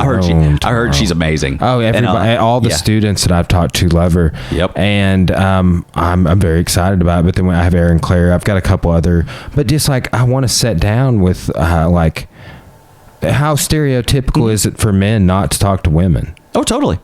But right? it is. So this gives me an outlet. But we fall into that. We fall into those traps, and we fall into what's comfortable to us, and it could be the opposite. If you were coming at this from a, I don't know, super PC kind of, I'm going to have more women on the show, then you might have it where it's like, it might be hard to talk about something like race, or it might be hard to talk to someone about, I don't know, being gay in sports or something like that. Those are cool conversations that you could have, but it's like, we're going to fall into whatever's comfortable for us. Yeah. And it's like, and then what are we missing out on by not just going, let's be aware of it. Let's talk. Let's bring these people into conversations, see what we can get from it.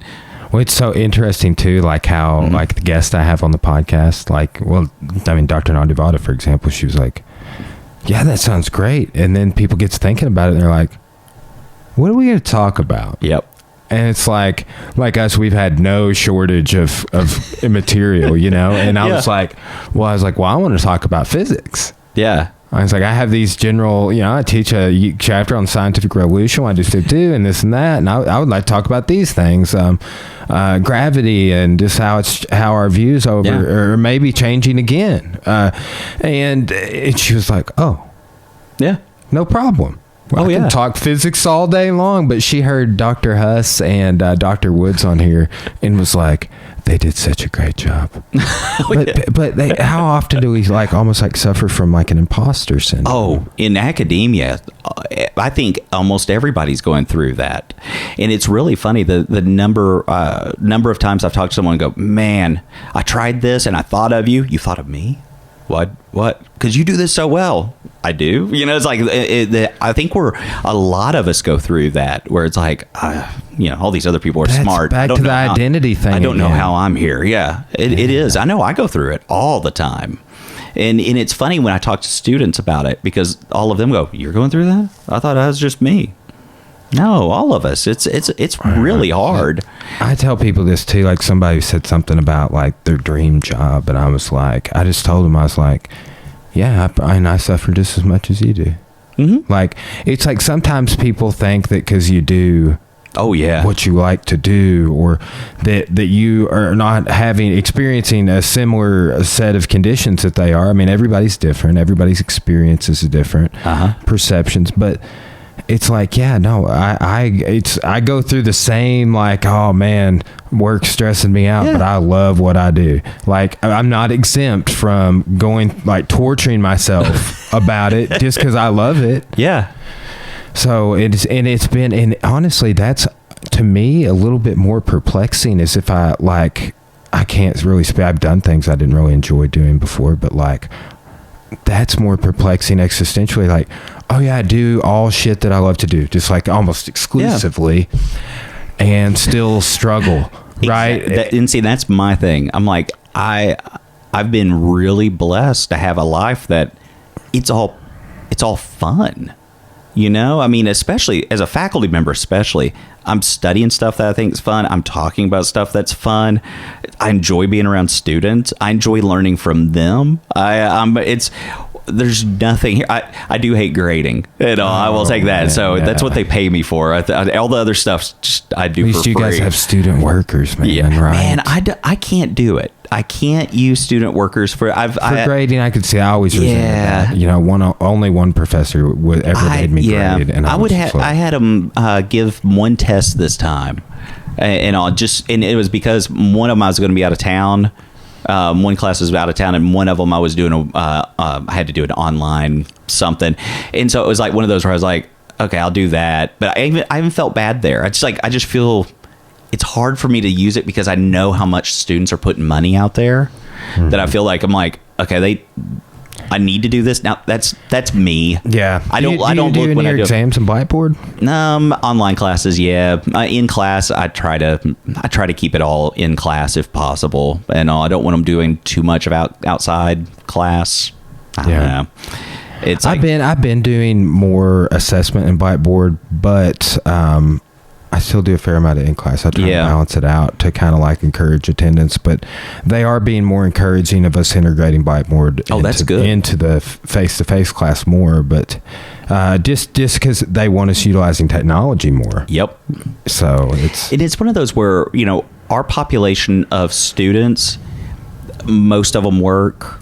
Most of them, it's like most of them, even if they're on campus, there's a lot of travel. There's a lot of home stuff. They're not affluent students, the majority of them anyway. And I feel like I don't want to put too much on them. Mm-hmm. It's like I want them to learn. I want them to get a good experience. But I feel like if I put too much, it could be obstacles instead of learning that's happening. And so I'm always trying to balance that out, and I always end up having conversations with them at the end of class of like, okay, what I do right, what I do wrong, and all beyond just a teaching evaluation. A teaching evaluation to me is always just it's just a popularity contest if they like you or not and all. But if you sit down and you go, how would you do this? What would you do in a class if you were to teach this? What did I do wrong? You usually get pretty honest answers and open it up for a conversation. Someone will bring up, be like, you didn't give us study guides and I hated it. And then people, yeah. And you're like, okay, that's a true reflection. Probably I'm probably getting something there. Mm-hmm. Or if they go, I can't think of anything.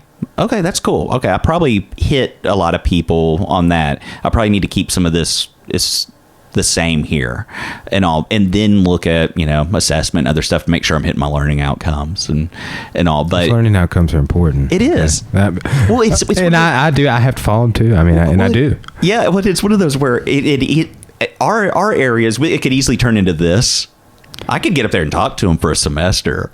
Yeah. I don't know what we would learn, but we could talk about all kinds of stuff. We could talk about the psychology of conspiracy theories or something weird. And then they'd be like, so what do you learn? We talked about Oswald for 2 weeks. It's like, I don't know if that's I don't know if that's good, but it'd probably keep them more entertained than, developmental psychology, but yeah. It's interesting. It's interesting. I get right across the hall from, one of them just retired, but two psych professors. And it's interesting getting to interact with other colleagues that work in other disciplines on a regular daily basis, and just being able to walk across the hall and, what do you think about this? Or, you got a book I could look into on that? Or that's been the best thing about being on a campus, is to have the mutual respect of other people that are brilliant, and just to be able to go over and go, hey, I was thinking about this. How would you do this? Or I heard you did this. Tell me how you did it. Or can I see your syllabus or whatever? And, usually it's like, here, take it, steal it, do whatever you want. And all. And you just have endless amount of resources. It's nice. It's amazing. It really is.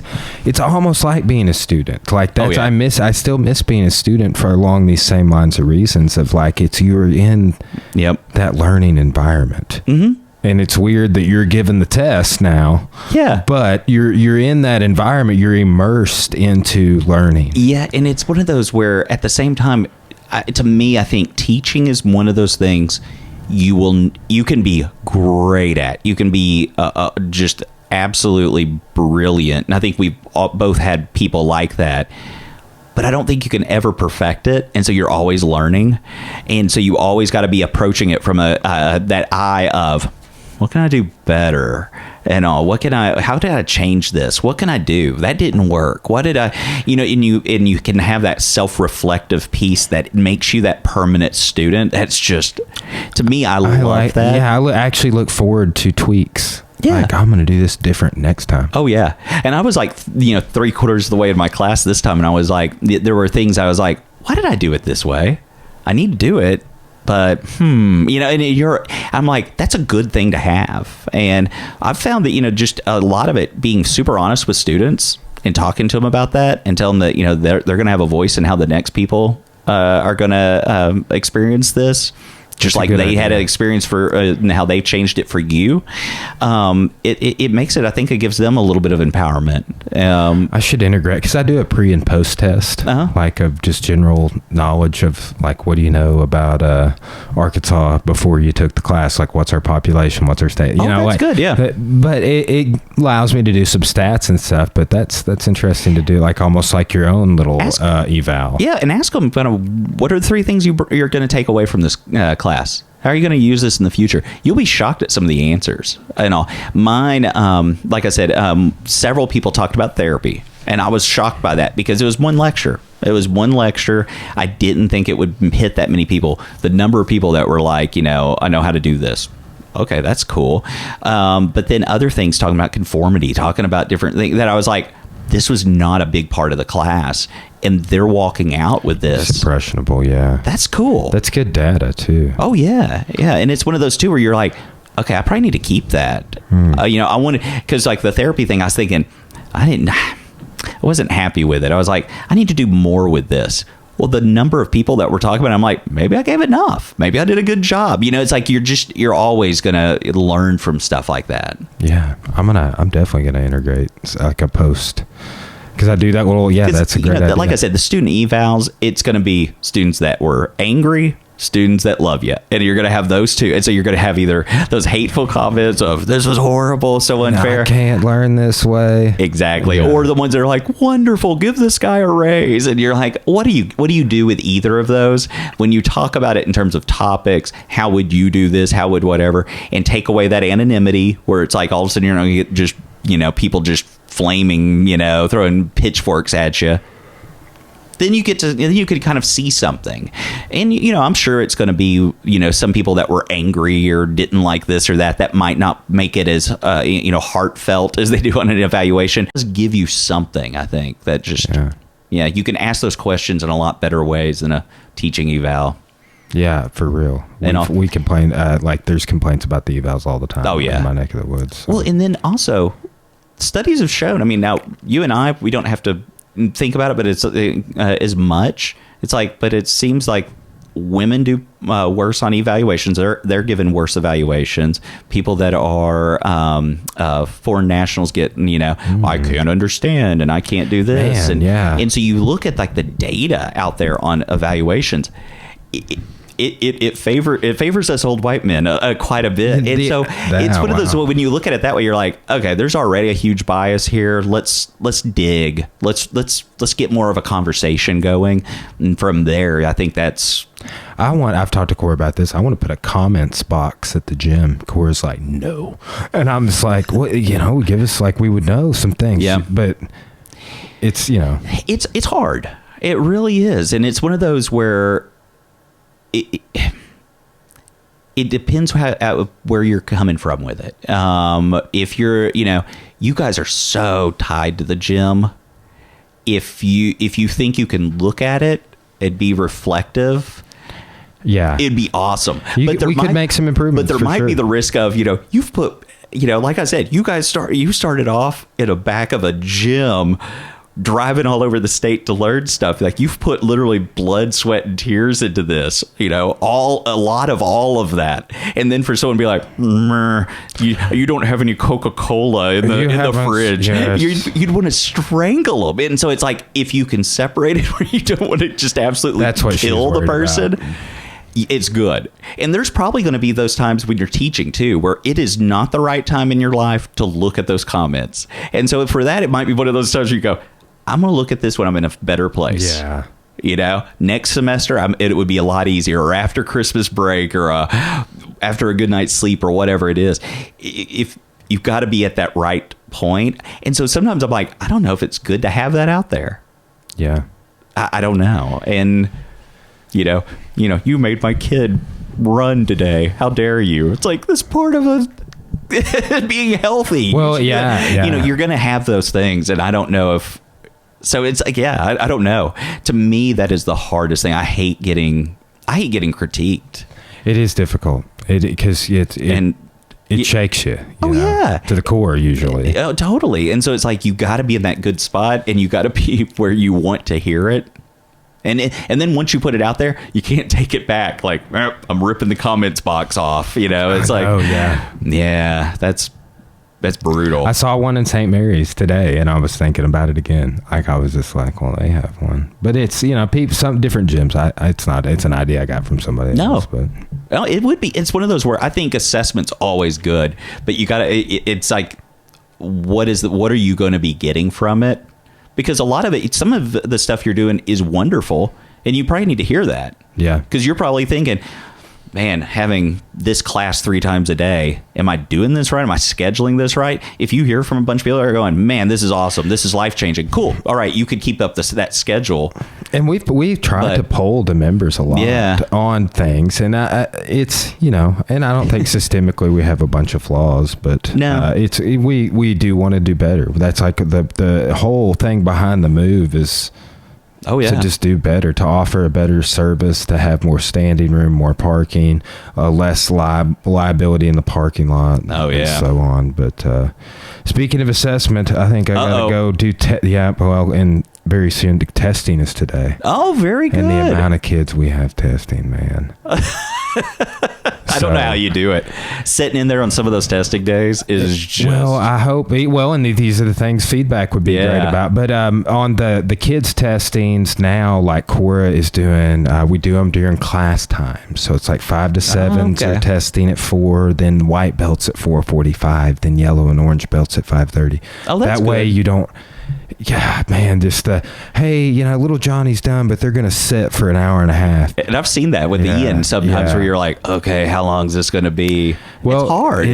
But at the same time, I'm like, I don't know how you schedule it. Well, we're with the jiu-jitsu, we're about to start ranking. Like we're trying to make a big push and move to ranking in class for jiu-jitsu. Oh, that'd without be great. Doing an event, without charging for it or anything. Oh, that's great. That's what we're wanting to do. Just like, Ian, dude, you've been doing great. I'm putting 2 tips on your belt right now, dude. Oh, that's right here in front of everybody, not at the same time as everybody. Well, that's kind of, for a lot of, that's for adult classes, it's basically like that. Yeah, and that's what we're wanting to do is individualize it more and be able to highlight the student more in front of their classmates, away from their classmates. Instead of like, hey, Ian, you and these 3 other gray belts got tips today, or whatever, but color belt, so anyway. Man, that's cool. Yeah. So, but man, thank you so much. Man, this is fun. For podcasting. I've got everything uploaded. I will edit this one today and probably get it up the next day or so. I've got a couple of good ones. Others scheduled tomorrow and Monday. So. Oh man, I'm looking forward to it. This has been a lot of fun. Thank you for having me. Well, man, maybe when we get moved into the new studio space, the new gym, we can do it again. Oh, absolutely. So. And we got to do a boxing watch along too. Hey, that would be great. Like we need to do that. Even if it's if you have like a classic fight or something you want to watch, or like all of Mike Tyson's knockouts or anything like that. Like I'm down to do any of that. If it's like, hey, there was a fight Saturday, we can order the pay-per-view Sunday or something and watch it. Oh, that'd be fun, man. Yeah, I would. Let's do it. All right, man. All right. Thank you. Thanks, man. All right.